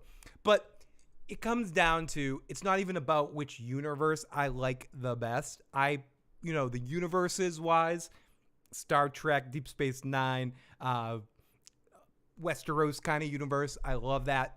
But from television shows that I've talked about, it's hard to match my feelings talking about Better Call Saul and Breaking Bad. Breaking Bad was why I started the channel, because I was so excited about Breaking Bad. I wanted to start a channel to talk about Breaking Bad. So there you go. And Better Call Saul is some of the most fun I've ever had on this channel talking about a show. So Game of Thrones is close. Game of Thrones is right there with it. And The Walking Dead, for all its disaster, has been fun to talk about, even trashing it. Like the element of turning on, watching The Walking Dead every week, and Joe and I ranting and raving about how shitty it is a lot of fun too. But I would say Breaking Bad, Better Call Saul, just because of how good they are. They're the best. They're the best TV show creators around. But yeah. Oh, thank you, Leonard Cognito. I appreciate that. And Cobra Kai is definitely up there too. I just talked about Game of Thrones, Cobra Kai yesterday. So if anyone watched the series, please check that out. So many people talking. But again, I like all my kids the same. But if you're making me pick, that's my answer. Do as you like. For men, marriage might be a political arrangement. I did say the walking Women, disaster. Like to be a death sentence. Would that it were. I would have been rid of my bronze bitch 8. Listen. Whoa, he said bronze bitch. Listen, that episode that Baby Smurf was birthed. And the interesting thing about the Smurf situation is you got the Smurfs living in this forest that anybody could live in. You know, we could have hobbits in that forest. We could have dragons there. I think we might have dragons. Gargamel has to birth Smurfette and the redhead Smurfling. So Smurfs are only born by the blue moon. So there is no actual sexual dynamic with Smurfs. Marriage is only a political arrangement. Once you are wed, you can do as you like. So they have an interesting situation, and Daemon starts his attention and starts his focus on breaking down Rhaenyra in this scene. As we go over to a scene at the small council talking about the fallout of the war in the Stepstones. Only solitude. Rhaenyra works her jaw. Daemon smirks. Oh, sorry. Such a lonely prospect. We have to see the Viserys end sits of in this the scene. small council chamber. The Stepstones were meant to be one for the realm, but over the past few days, it seems we have traded a crab feeder for a sea snake. This is clearly a rebuke for passing over Lady Lena for Queen Alicent.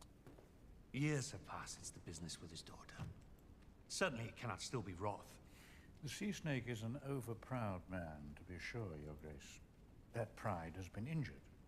Perhaps we can salve the wound? Yeah, I for some reason, I'm not feeling this Maester either. Someone said that earlier. I'm not 100% feeling the Maester. Okay, let me see. In case you didn't notice, no one is staying at Dragonstone because it's been locked down for years. The Dragonstone you see is at the CGI Lucasfilm studio.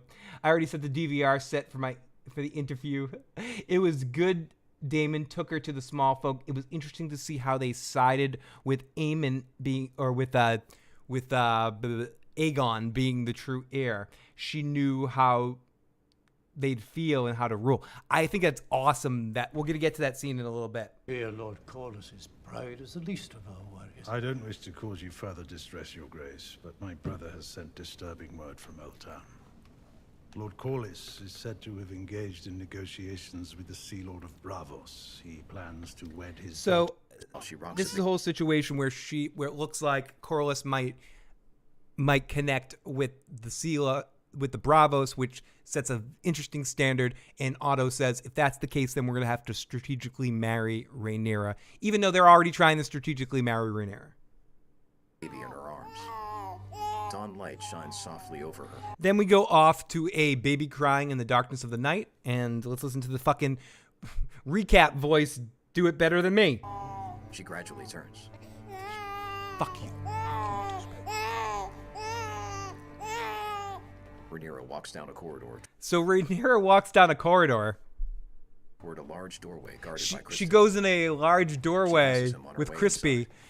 Crispy, she eyeballs Crispy and gives him the sexual harassment look. And Rhaenyra gets a note and heads into the bowels of King's Landing to meet up with Daemon. Now, I've talked a lot tonight. I've listened to this recap a lot tonight. But in this scene right here, I think all of us want me to shut the fuck up and see what this recap says about this scene, right?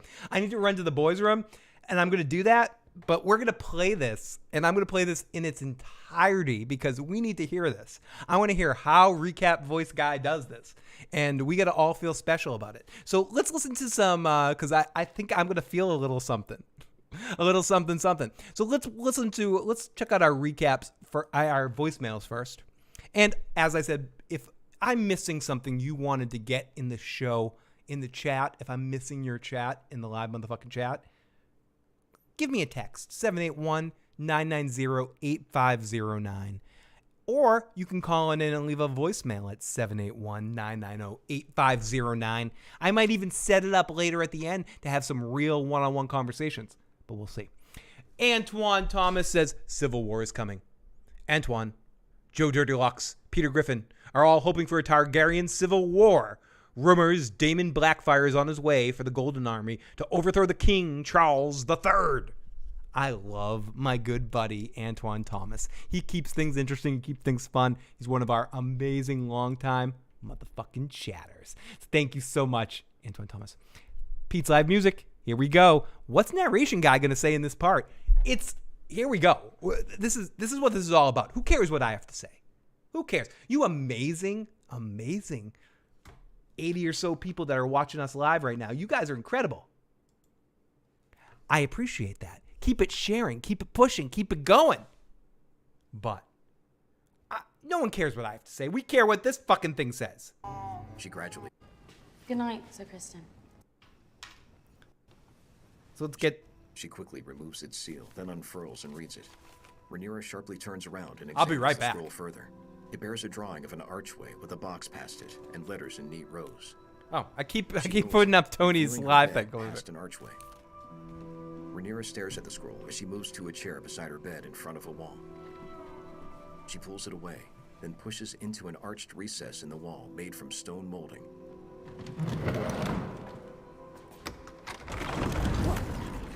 She stops herself from falling by grabbing hold of the walls. Rhaenyra peers into a dark room and eyes a staircase leading further down. She smiles, then looks around before hurrying away. Rhaenyra runs her hand down the length of the staircase's metal railing as she descends it in the clothes she found in the bag. She reaches the bottom of the stairs. Rhaenyra pauses at the vast entrance of a great tunnel, then walks in.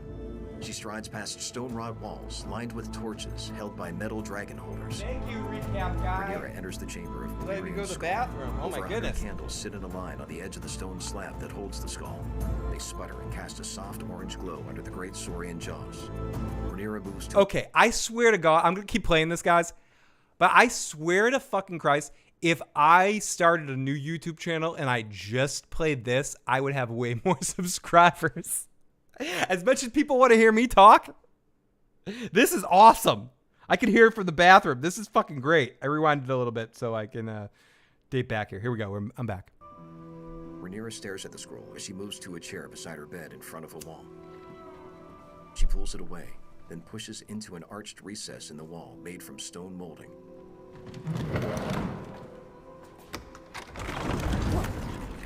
She stops herself. Carlo Wayne, I hope you have an amazing stiff drink after this episode. We know exactly what you mean. Have a great night, our friend Carlo Wayne, who's an incredible singer. If you've never heard Carlo Wayne sing, she has an amazing voice, and I can't wait to jam with her one day. Falling by grabbing hold of the walls. Rhaenyra peers into a dark room and eyes a staircase leading further down. She smiles, then looks around before hurrying away. No, Loner Incognito, I'm not sharing what I think. I think this scene, I just feel like this is kind of funny, and I'm playing with this tonight. But realistically, I think I've talked about this scene. I think it was incredibly well done. They absolutely grasp the atmosphere and make you feel like you're in this moment with Rhaenyra. That you can feel what she's feeling, being seduced by Daemon like she's being seduced by the bowels and the darkness and the craziness of this city. And I love it. I think it was done really, really well. And let's listen to a little bit more of it. Rhaenyra runs her hand down the length of the staircase's metal railing as she descends it in the clothes she found in the bag. Recap Dirty Locks? No, yeah, we need a name for him. We should name him after Joe. She reaches the bottom of the stairs. Rhaenyra pauses at the vast sputter and cast. Sir Narrator, yeah, Sir Narrator. That works well, David. The soft. David, the hardest thing I'm thinking about right now is I'm not sure how to get you in here. I was like, I bring you in here right now. I'm like, how do I do it? I haven't had a co-host in a while here. Zoom implemented their even in the free plan now. You used to be able to do like one-on-one unlimited time. Now even that's like 30 minutes. I guess we connect on like Discord or something like that. Orange glow under the great Saurian jaws. Rhaenyra moves to a staircase nearby. Oh my God, it's hot. It's getting hotter. She reaches the top. Things are getting hot. As he stands by a balcony. We have 2 voicemails and 1 text message. We're going to get to all of that tonight. Hood shadows his face. She grins at him. He looks at her firmly, then whirls around to the balcony and stone stairs descending from it. Where are we going? King's Landing sweeps out below them. A jet of flame bursts from a dragon head sculpture. Daemon and Rhaenyra move through a bustling. And they move through all this. Let's continue this. Crowd between rows of smaller buildings. A grimy man holds a fireball in his hands, then holds it to Rhaenyra as sparks erupt from his burning fingers. She grins and continues on. Daemon pulls his hood as she. If not tonight, David, next week or like one of the upcoming weeks, if we can't figure it, like I'll try to figure it out tonight, but I'll actually plan for it in the upcoming weeks. Dusts her cloth cap. A man and woman have sex in an alley. A cluster of people dance to a man. Wait, what they just say? Man have sex in the alleyway? She quickly removes its seal, then unfurls and reads it. Rhaenyra sharply turns around and examines the scroll further. It bears a drawing of an arch. She smiles, then looks around before hurrying away. Rhaenyra runs her hand down the length of the staircase's metal railing as she descends it in the clothes she found in the bag. Bowels. She reaches the bottom of the stairs. Bowels. Rhaenyra pauses at the vast entrance of a great tunnel, then walks in. She strides past stone rod walls lined with torches held by metal dragon holders. Rhaenyra enters the chamber of Valyrian. This is awesome. Over 100 candles sit in a line on the edge of the stone slab that holds the skull. They sputter and cast a soft orange glow under the great Saurian jaws. Rhaenyra moves to a staircase nearby. She reaches the top and pauses before Daemon as he stands by a balcony overlooking the city. A black cloak covers his body, and its hood shadows his face. She grins at him. He looks at her firmly, then whirls around to the balcony and stone stairs descending from it. Where are we going? King's Landing sweeps out below them. A jet of flame bursts from a dragon head sculpture. I got you on mute right now. Through a bustling crowd between rows of smaller buildings. A grimy. Can you hear me, David? Yeah, I can hear you. Okay, good, cool. I don't have you on camera, but everyone, ladies and gentlemen, this is the Walking David. Hi, hey, Walking David. Great to see you, buddy. Good to hear you, buddy. Yeah, good to have you. So what are you thinking of House of the Dragon so far? What are your opinions on the season so far? It's good. I'm actually kind of shocked. Like, I was fully ready to hate it. I was really thinking it was just going to be a dumpster fire. Yeah, me too. Me too. Pun intended. I was prepared to hate it too. And absolutely, David, keep going. I'm sorry. Well, I mean, I will say this, like, the actress who plays Rhaenyra, she's great. The guy who plays the king, I mean, I've always seen him in like British comedies and stuff. I know he's in like Hot Fuzz and Shaun of the Dead and things like that. Like, he's always a comedic actor, but he's doing a great job as the king.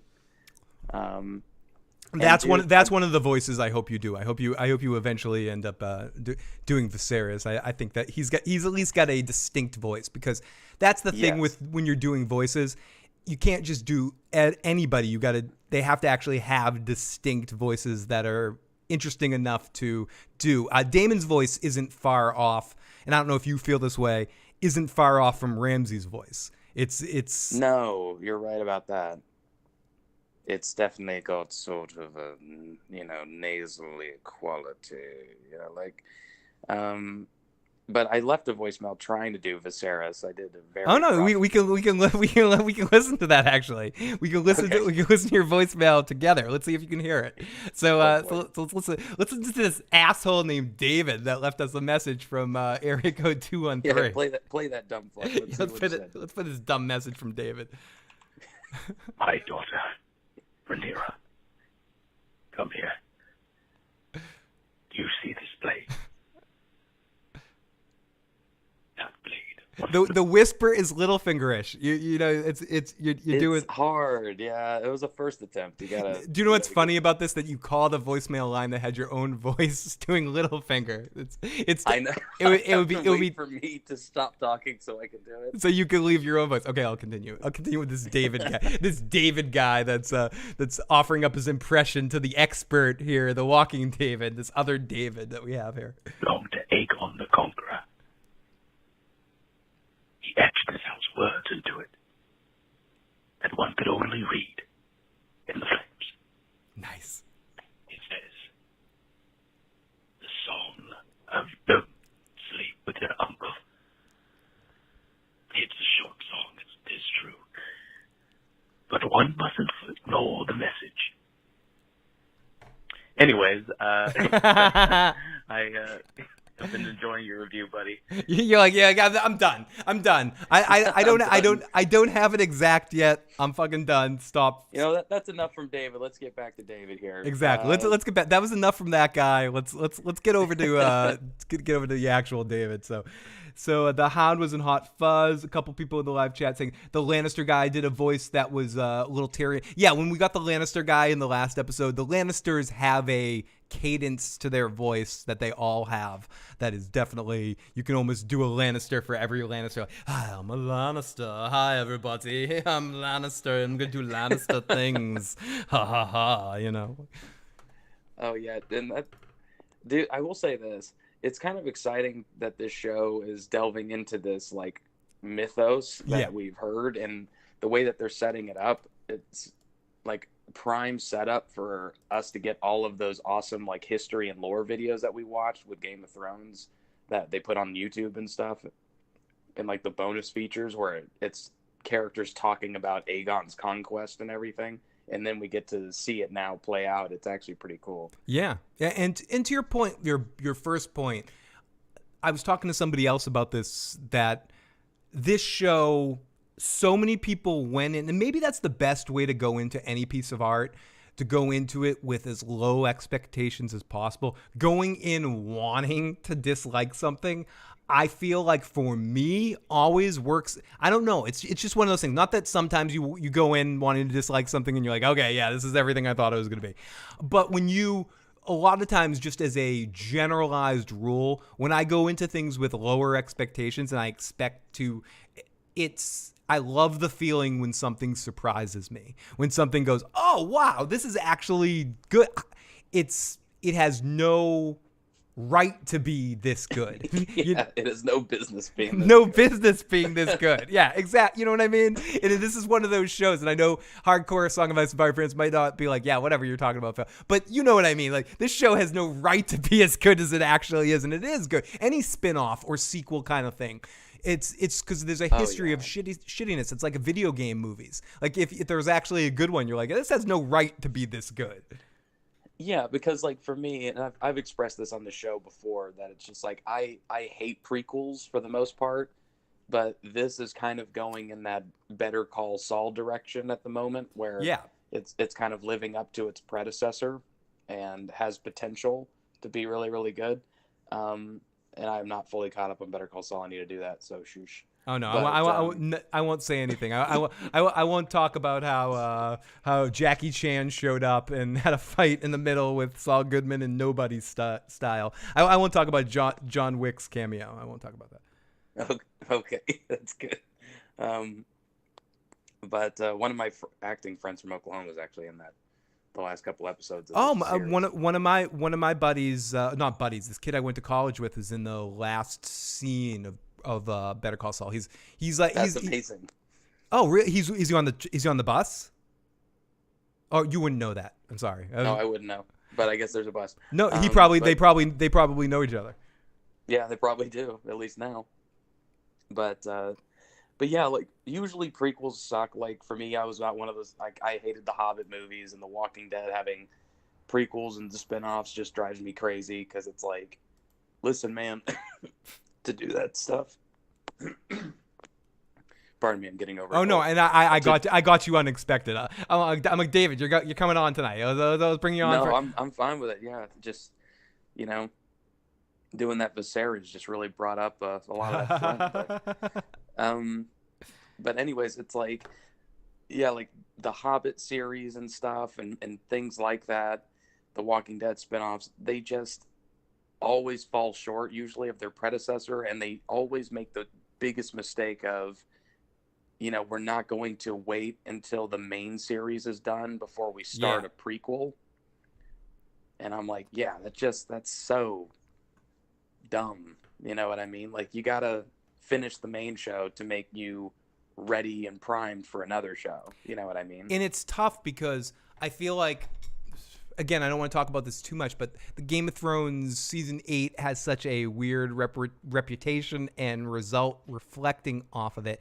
It's almost they're playing like the repair game without playing the repair game, and making sure, and so many people are being like, oh, okay, this actually is pretty good.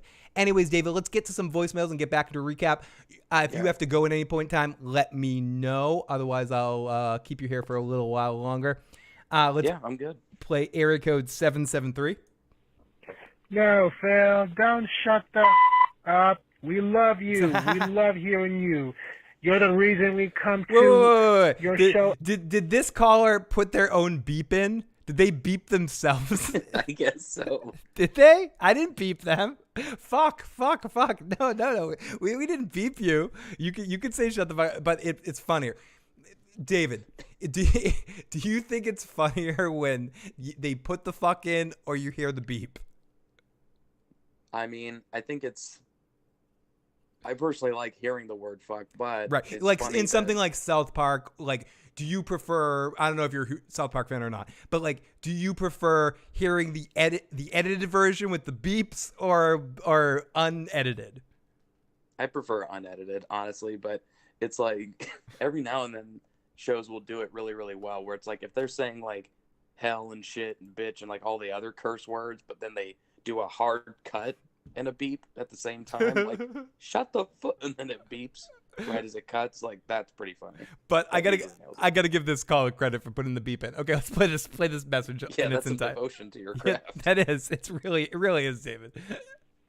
No, Phil, don't shut the up. Wait, that's fucking awesome. I'm sorry, I'm a little drunk. I gotta play that again. That was good. No, Phil, don't shut the up. We love you. We love hearing you. You're the reason we come to your show after the show. We love you. All of us love you. So don't shut the up. He did it again. He's doing it again. He did it again. He's got it set up. Yeah, he could have done it one more time. As we know, it's 3. Do 3. So we know that this guy has a soundboard. He does. This is impressive. I appreciate this. Okay, so Rhaenyra gets a note, goes in the bowels of King's Landing. Let's listen to a little bit more of this. The way the audio. How do you get this job, David? Don't you want this job? Don't you want to be the audio description? I so do. I had no idea that this job even existed to make it basically erotica. Yeah. This would be an amazing job. Imagine all the HBO programming you could do this for. This is great. This is good stuff. Phil leans into the microphone aggressively. Hi. Now. Then Rhaenyra looks to the left. Phil undoes his pants and continues to speak. The sound of moaning echoes through King's Landing. A child follows Phil. A child follows Phil into the darkened corner of King's Landing. Things get an awfully lot, get very creepy all of a sudden. Things get hot and bothered as we cut to the next scene. Interior chamber day. It's just a guy reading the script. Dude, we need to get the script and just have you and me read. Yeah, that's what we should do. We should have a whole transcribed thing. Yeah. And I read as the narrator, and then you two all the. Valoner Incognito says, "Damn, Phil, you guys should do phone sex." Hey. Oh yeah. Yes. So everybody, I turn on the effect. It's my voice adds some color with the effect. Hi everybody. Yeah, I can match David's voices with this because it gives me magic. Rhaenyra runs down the steps of King's Landing. Do you know what's There's amazing? blood and cum running down the streets. You're like, oh my god. Blood and gun runs down the streets of King's Landing. Our super chat donation finally ran out. Our $99 super chat donation. Thank you so much for that. Means incredible amount, and keep it coming. We have another text message. We still have the voicemail lines are wide open. 781-990-8509. You have a question for The Walking David. Random. You want to put him on the spot, make him do a random impression. He loves that. That's his favorite thing in the world. Fuck you. He loves that. Put him on the spot right away. That's him at his best. He doesn't like practicing shit. He likes doing things on the cuff. So that's his thing.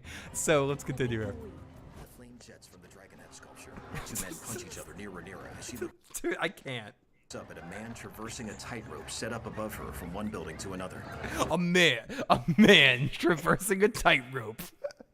Is this guy at some point gonna utter the phrase, "The man, the myth, the legend, Viserys walks into a room"? You're like, oh, gross. I'm sorry, my effect's still on. Oh, gross. I just realized we're gonna need to hear this from the Viserys and Alicent sex scene. Oh no. oh my god. Oh no, that's gonna be difficult. Sure, exhales fire Viserys again. unbuttons his blouse and lowers it slowly onto the bed. and he has sex with her in a mechanical, creepy way over and over again. Alicent looks up at the ceiling, just waiting for it to be over, begging for this disaster to conclude and not to get pregnant again. Yeah. Oh yeah, we need a sound drop for when I come on here, just for that narrator guy. I'm afraid I can't do that, Dave. Sorry, David. I can't do that today. Yeah, I'm sorry. I can't do that. Oh, my goodness. Do it in a monster truck voice, What David. does that even mean? I don't even... Oh, everybody. On the monster truck. You want David to hurt his vocal cord? Everybody, here we are. Oh, my goodness. Narration guy is Hal. I mean, maybe that's his nickname. We've called him Dirty Narration, but maybe it is Hal. Pokey, and he turns himself around. That's what it's all about, folks. Sips from it. Do you wish to know your death, child? No, I don't. So let's continue. Glimmers in Rhaenyra's eyes as she gazes at an old woman in a ratty cloak. Viserys sits in a metal tub filled with steaming water in his chambers. Oh, here we go. Viserys contemplates having sex with his underage wife in a hot tub. Sorry. Alicent stands near him in a robe while a maidservant. Okay, so this scene right here, I'm not gonna listen to this scene, but we get into a scene with Viserys in a bath. We see all of his wounds. That the Iron Throne is destroying him, David. It looks like the Iron Throne is cutting him to shreds. Mm-hmm. He's got a bad case of contact dermatitis. He does. He needs to take some penicillin and get some antibacterial cream for that shit because it's going to infect. Trust me. I'm just coming off of that. Viserys applies cortisone 10 to his wounds. I love how we have the narration guy in studio tonight with us. And it's amazing. Okay, game of slackliners absolutely takes the ball, Viserys takes the ball, enters the penalty area, shoots, and he scores. We have a voicemail. Let's play our voicemail right now. This is from area code 773. Bill, it's me again. I heard you love my censorship, so I decided to leave you on. I'm sorry, Revenge of the Nerds laugh. Teflon again. But yes, I do love your, as David said, commitment to your craft. Another mother censorship voicemail. You and The Walking David both honor the out of me. And I have to sadly admit, I do not know that much of The Walking David. I heard of him through your voice, through your live chats, your lives. The Walking David is TikTok famous. Oh, please. No. The Walking David is an amazing. He's got a good following for people that love his Walking Dead impressions on TikTok, and he's also a amazing actor that does some great independent work and also some bit parts and some stuff you might end up seeing. David's a talented guy, and he's also recently started doing some acting teaching as well. So you can look that up online and maybe take his class eventually if you want to travel out to him. But David is just a talented actor and a talented voice actor that does have a YouTube channel too. But YouTube wasn't cool enough for him, so TikTok ended up liking him a lot better. It ended up being a better platform for what David does. Well, and also like my computer, I've been without an editing PC for like the better part of a year, but now I'm finally back up and running. So you might see some more YouTube stuff coming your way. Absolutely. And but you can look out for David on he actually announced it, but a couple of series coming up soon and things you might have might watch. He's got a couple of walk-ons on some big series. So awesome. Yeah. Awesome for David. And what are some of your upcoming? I know you're one of them. I saw you with a cowboy hat and stuff like that. You were advertising. I'm blanking on what it was. What was that, David? Pardon me for coughing. No. Cough with those that name drop. You're juggling your successes in your. Up all these names. You're like, oh, I'm sorry. I worked with. Sorry, I did some voiceover. I was a commentator for some bull riding. Or for some not bull riding. That's what it was. Is that there's a show I guess that Sony was producing, and I don't know what Sony streams on. I think it might be like Netflix or Hulu or something, but it's a mini series called 1,000 Tomorrows, and it's based on a best-selling series of books by a woman named Karen Kingsbury. And I got cast as a rodeo announcer, and I'll be in 5 out of the 6 episodes. That is fucking amazing, David. I obviously, for selfish reasons, I hope you're successful enough to make your own movie so I can get a walk-on role on one of those. Yeah. But no, realistic. We'll give you a role. Thank you. I appreciate that. But I wish nothing but unlimited success for my good buddy, The Walking David. I've seen some of his work in clips here and there. He's a really awesome actor, as well as a funny guy and a talented voice artist. So keep an eye out there for The Walking David, and we look forward to, no matter how successful The Walking David gets, we can always go, fuck you, dude, you got to come on here. So if he gets a big series one day, we can always say, David, so that's why we wish David all the success, because we got an in here. So, Hell yeah. And then I can sit here and you guys can review it, and I can interject with fun behind the scenes if I'm ever. Exactly, dude. Okay, so we see Alicent. She's taking care of Viserys in the bath, and she's more sensitive with him. She is a good person. What are your opinions of Alicent in the first few episodes here? To me, she's a decent character, but she's a little bit more boring to me than some of the other characters that we've been introduced to. I'm looking forward to the age up of her and see the other actor play her. Yeah, I don't know. It feels like she's kind of like a supplemental Catelyn Stark for this show. Yeah, Sansa-y a little bit too. And so was like Viserys. Like they're kind of portraying Viserys almost like Ned, where he's still honorable, but has a good heart and everything. And I don't know. She is kind of dull. She doesn't really have a lot of scenes that are super compelling because she doesn't convey emotions that I find to be super compelling. Yeah, I haven't she's connected. Not complicated, really. Yeah, and someone said Alicent is good right now. I haven't connected with Alicent quite yet. And maybe I will eventually. Maybe it's because the actress that's playing Rhaenyra right now is killing it, so I'm more focused on her. But we'll see. Alicent is good. Alicent has some drinks as we see her running, and Alicent talks to one of her maids that requests her presence, and we get that the king late night wants some booty. So he. And a cock. A man with a crown pulls a penis-shaped cloth from his trousers. And then we get back into that. Whoa, we gotta listen to that again. What does he say? A girl so young and so slight, loved by all of her people, but would she make a powerful queen, or would she be feeble? Feeble! A prince might long for acclaim. He has 2 things Rhaenyra cannot. A conqueror's name, and a cock. A man with a crown pulls a penis-shaped cloth from his trousers. Dude, you have to make that a soundbite. Dude, I need to. You're right. You're right. You have to sample that. I really need to. That needs to be like an easy drop that pops in. Can you play that again? Yes. Though Aegon the Babe Prince might long for acclaim, he has two things Rhaenyra cannot: a conqueror's name and a cock. A man with a crown pulls a penis-shaped cloth from his trousers.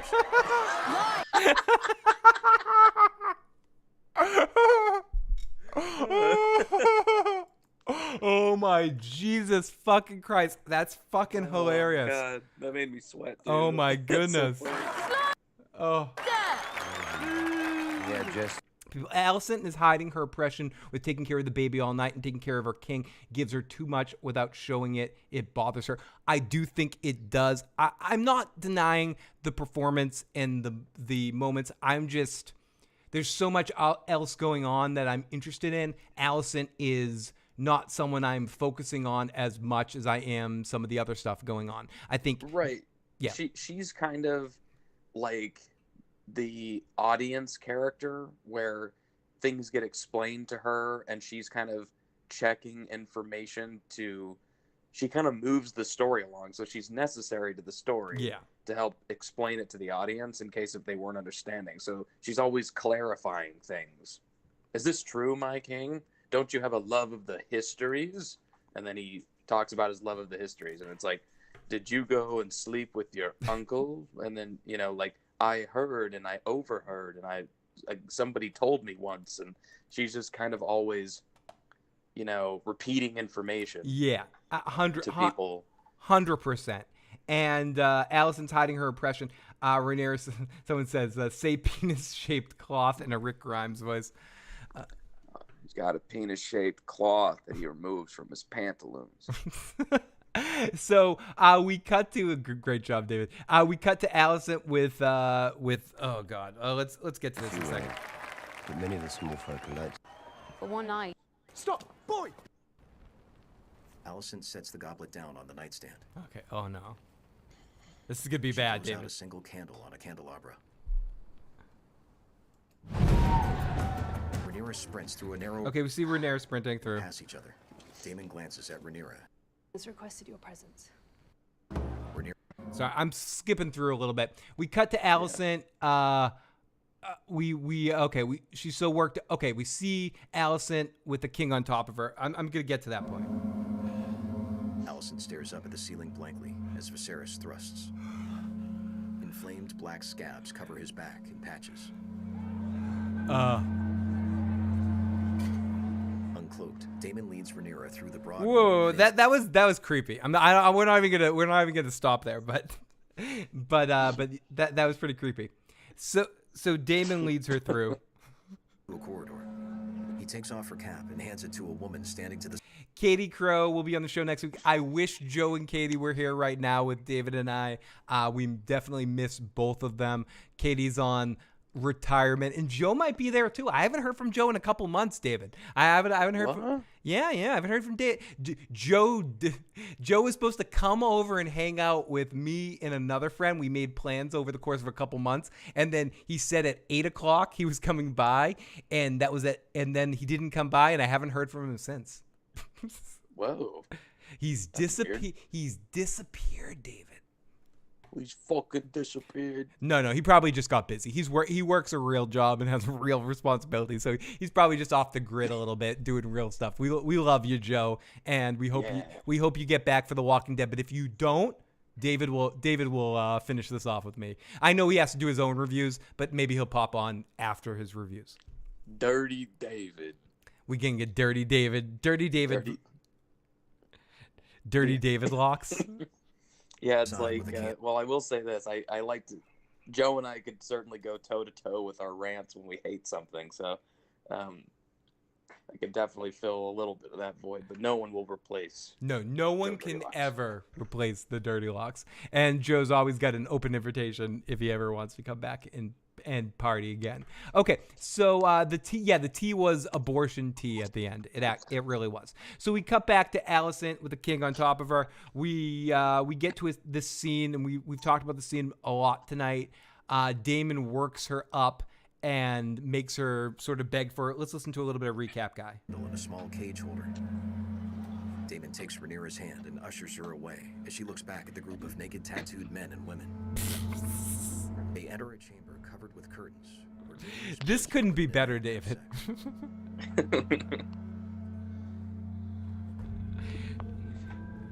Does anyone call you Dave, or most people call you David? Some people call me Dave.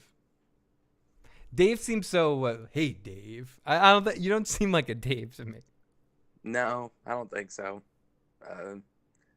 But I get it on set every now and then. I also have some people on sets like just shouting Grayson. Yes, set it's quick. I mean, again, I haven't been on too many sets, but like in theater, it's like people just call you, hey you. Yeah, it's like whatever comes out the quickest.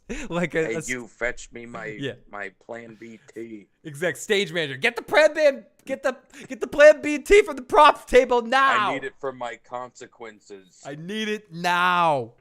So the Plan B thing needs to happen. So they cut back and forth with Daemon and Rhaenyra having sexual freedom, whatever. Great visuals as King's Landing as Rhaenyra heads home, pissed off that Daemon. So Daemon works her up, builds her up, shows her off, makes sure everyone sees it, and gets her all hot and bothered, and then leaves her as is. She heads home to King's Landing, and she's pissed off. And she bumps into Crispy Cole at the door, who serves his role. Does she sexually harass? No, we don't have to go there. So we get into a very long scene of her stripping down Crispy. Do you think they could have? Am I being silly, or do you think they could have maybe quickened up this editing a little bit with the stripping of the knight's garb? I felt like it lasted forever. I'm not even kidding. When she started taking it off like one cuff and piece at a time, I checked the time on the episode to see if it was going to be like 6 hours long, because I was like, holy crap, how long is this going to go on for? Because he's got like 138 pieces to get out of that suit. Yeah, it lasted long. I feel like other shows have done this, and they've done it better in the way that they quickly edit these scenes. And this was awkward. It was fun, but whatever. She strips him down. They have a sex scene. Yeah, blah blah blah blah blah blah. So we got Otto, who finds out from somebody, from his brother, from one of the little kids that sees Rhaenyra leaving the setup, that Rhaenyra might have fucked Daemon. So we cut to Daemon and his. We don't have to talk about this. Do we have to listen to Daemon's whore's voice here? Her bad accent. Okay, David. I was talking about this earlier about Christian Bale in the Batman movies. If an actor has a bad accent on set, is it the actor's fault? Or is it the directors and everyone on set's fault for not telling the actor that the accent isn't working? It's 100% on the lack of a dialect coach, or the dialect coach, or the director not saying it. Because as a director, like personally, it adds literally nothing to this show, the fact that she talks this way. It doesn't. It doesn't. Like, it's not relevant at all. It's not like she just goes... the only thing that is even hinted that she has any kind of importance is she just kind of, she says, like, I am no ordinary whore. And I'm like, are they trying to pull, like, a Robb Stark's wife thing where she's like, my blood is Valyrian or something? And I'm like, but she doesn't matter. Like, of course not. And she can't be a main character. They would never have a woman with that bad of an accent be like a main character. It's a bad accent. I too blame the director or somebody for not. Again, it's a dialect coach thing, and I know it's not the director's fault. Like, they get stuck with that stuff, but you're right. It's a dialect coach. It's because the actor's performance isn't bad. The accent is bad. It's just horrible. Yeah. This is a case of like Joey on Friends when he's just like, you know, Chandler's like, I paid like $500 for you to learn a British accent, which ended up coming out, or Southern accent, which ended up coming out Jamaican. And he goes, "What are you talking about? The South will rise again, man." Yeah, Like, and it's funny. It's funny you say that because I talked about earlier that it reminds me of Dave Chappelle's accent in Half Baked when he's like, "I'm in Jamaica, man, down by the beach." Yeah, I mean, yeah, that's true. It's, the real question is, here's the question for the audience. What accent do you think she's trying to do? Shay's accent. Yeah, she's trying to do like the Pentos or something. Yeah, or whatever it is. Like the all whores speak with a French, big easy Jamaican. Oui, oui, twang. oui. I am the French Hulk. I am angry. You don't want to like me if I'm angry, David. Oh. Yeah, I mean, but this is like if they were just like, all right, who are we casting as Viserys? Lou Ferrigno. I wanted to talk to you about my daughter. You wanted to sleep with my daughter. I don't know if you want to know. And you're like, oh god. They're like, it's an accent. It makes them sound exotic. Like, ugh. Rhaenyra walks off the interview after the Walking David asks her a controversial question that was just way too private. Speaking of private, we go off to Otto, who looks conflicted to tell the king something. He heads in and he tells him his daughter's a whore and fucked Daemon in public. He needs to be discreet. And the king's like, fuck you. I don't know about that. And he says, you're trying to work this to your advantage. And the king and Otto's like, no, I don't care. I'm trying to do the right thing here. And the king and Costanza's getting upset. So yeah. Listen, if she comes in here, she will kill Independent Viserys. Independent Viserys is gonna die. You love him. Lovable Viserys. Affable Viserys. Beautiful like, Viserys. Oh, I love that Viserys. Me too. That's my favorite Viserys. He died when Rhaenyra walked into that room, David. We see Alicent heard it all. So she goes to Rhaenyra and she's like, were you a whore? And did you fuck Daemon? You fucking, what the fuck happened? And tell me you're not. Tell me you didn't. And Rhaenyra is like, no, I didn't fuck Daemon because she didn't. And she's like, no one asked me if I fucked Crispy. And she's like, okay, I didn't fuck. And I love that because she's being honest. And her and Alicent have an interesting scene together. Worlds are colliding. Yeah. Worlds are colliding. Rhaenyra, worlds are colliding. The Valerians are coming in here. Yours came out kind of like a parakeet. He did. It was time to go, George. Time to go. Polly wants George. Okay, so Alicent tells the rumor. She denies it. Alicent's like, wow, you slut. And she's like, no, the king is pissed. And they go back and forth. Daemon is brought between the king in a very funny scene where he gets thrown down like an asshole and the king kicks his ass. It's one of those moments where you beat up the tough guy so the king can kick his ass because Daemon could really destroy him at any point in time. And we get Daemon's plan coming into fruition where he's like, well, since Rhaenyra's whole thing is ruined, why don't you just marry her to me? What a creepy bastard. I didn't know much about Matt Smith, David, but I have to admit he's won me over. I'm not a Doctor Who fan, so I never really watched Doctor Who, but Matt Smith's doing a really good job in this role. He's doing a good job in this role. I never watched Doctor Who, so I have no opinion on that. The only other I've seen him around like in Doctor Who stuff, like in clips, like through osmosis, and also I saw him in Morbius, shirtless and dancing and looking at himself in the mirror, and going like, "I'm a monster." Like here's the thing. I said this the other day. I was like, he gives off this like cocky, kind of like big dick swinging energy, but he's a guy who thinks he's hot, but just has the most punchable face. Like, so many of these actors have such punchable faces. Yeah, like, he's just unsettling to, like, look at. But that's, like, perfect for this. Yeah, it is. It really is. So he's brought between the king. He never refutes it, but he never admits it. And the king just assumes he did fuck her.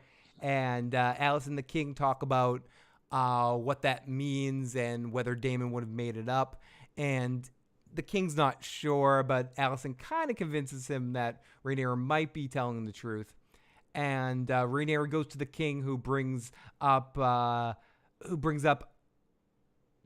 Song of Ice and Fire and all the stuff that connects to the old series. He calls her out and says, "You're gonna have to marry Laenor Valerian," and says, and she says, "I'll marry him if you fire Otto." And then the next scene, he fires Otto, and then we go off to Rhaenyra, and she gets the morning after tea from the maester, and that's the end of our episode.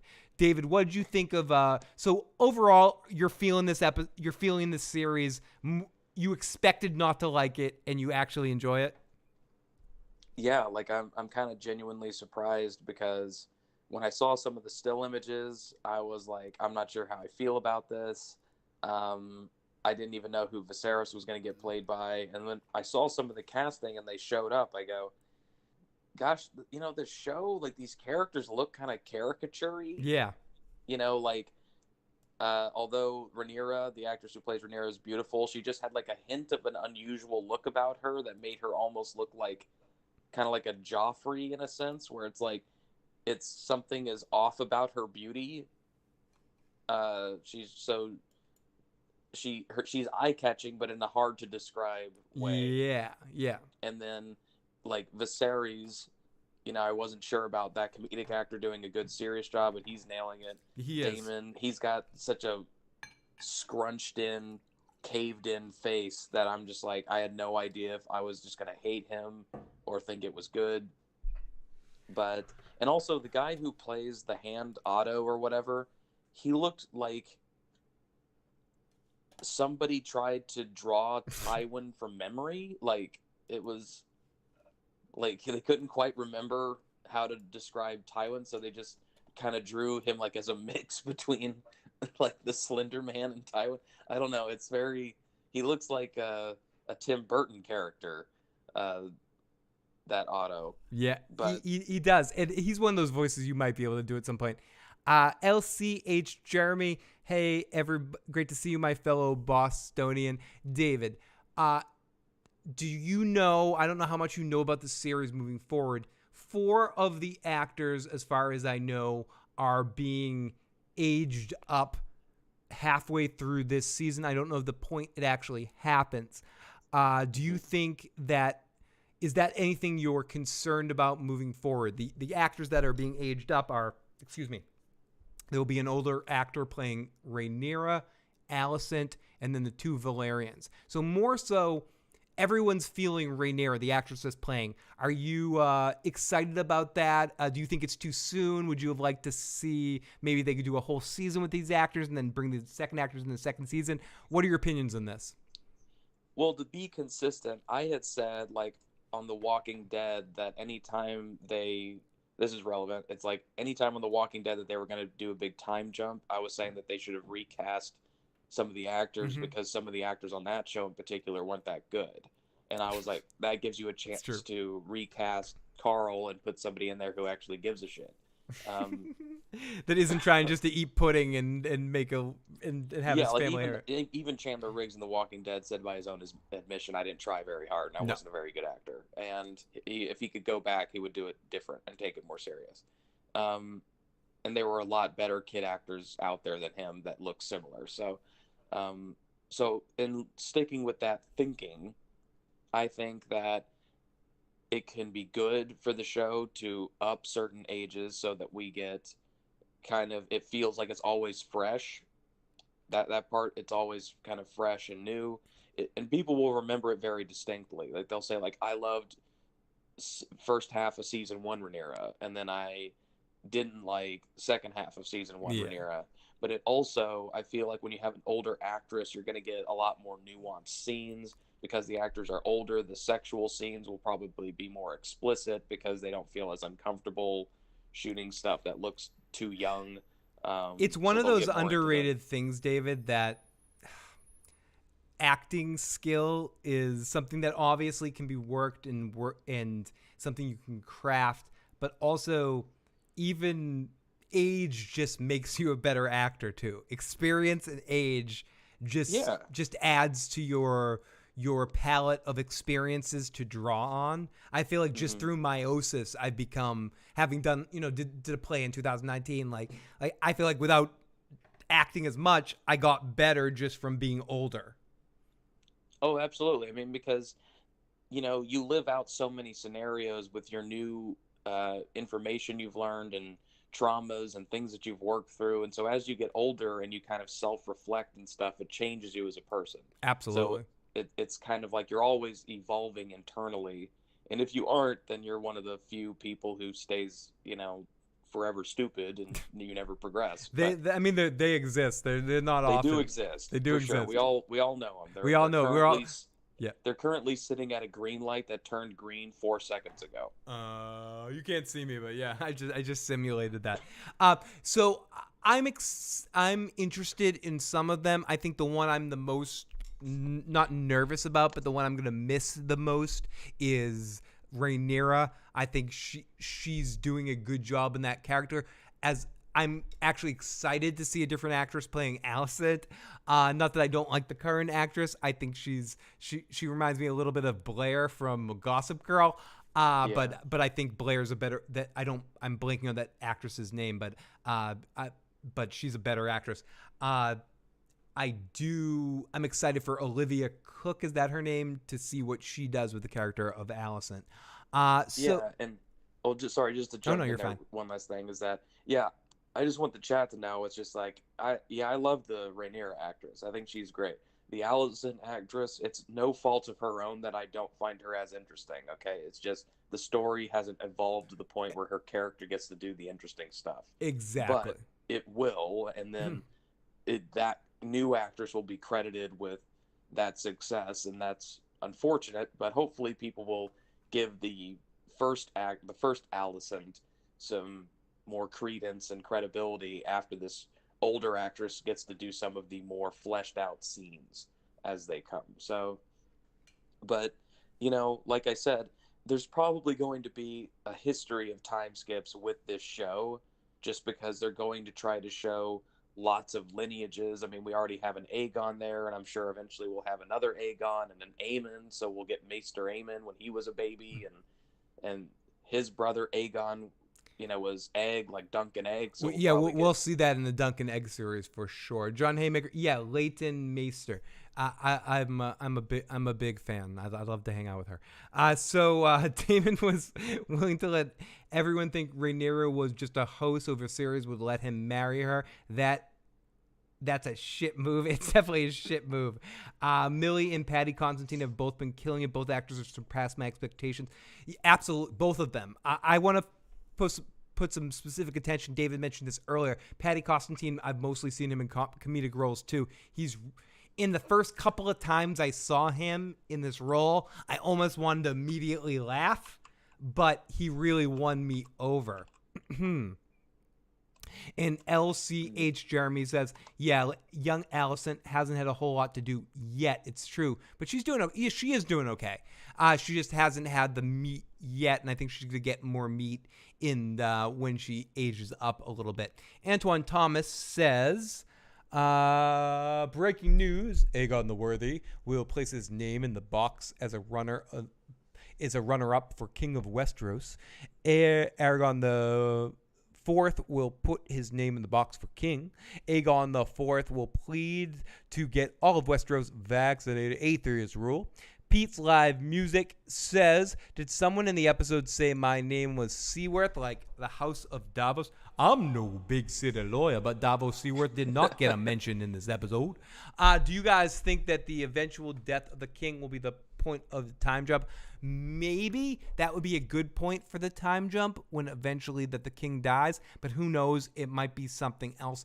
I personally am not super familiar with the source material. I do know certain points in what happens, but I don't know it enough to know when the time jump's going to happen. I do know it happens sometime this season, but I'm guessing it's going to happen at the halfway point.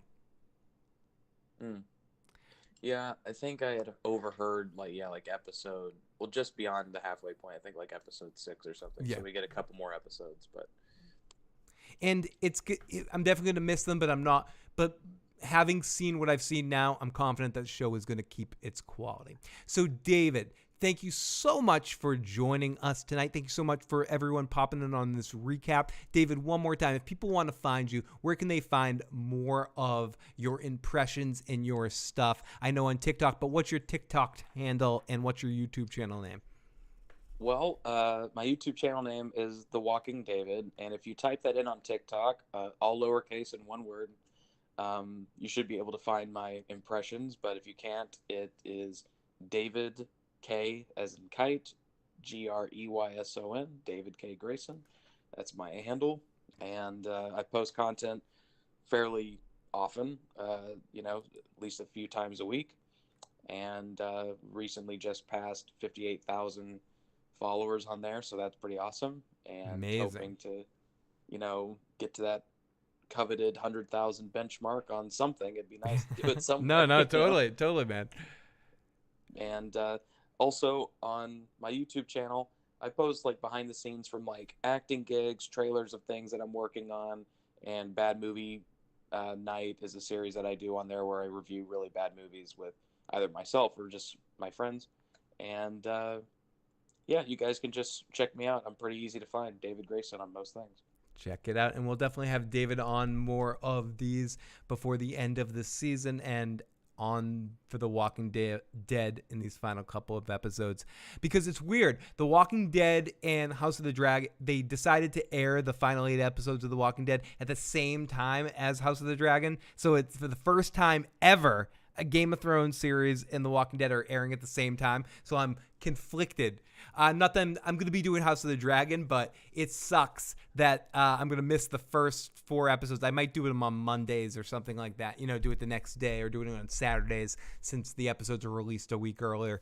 I got to figure it out, but it's weird that they're that confident about these final episodes that they're airing it at the same time as House of the Dragon and expecting that it's going to get. I think they almost want to just brush these final episodes under the cover and then hope that they're going to build all the hype and the energy around the Rick series and the Negan series.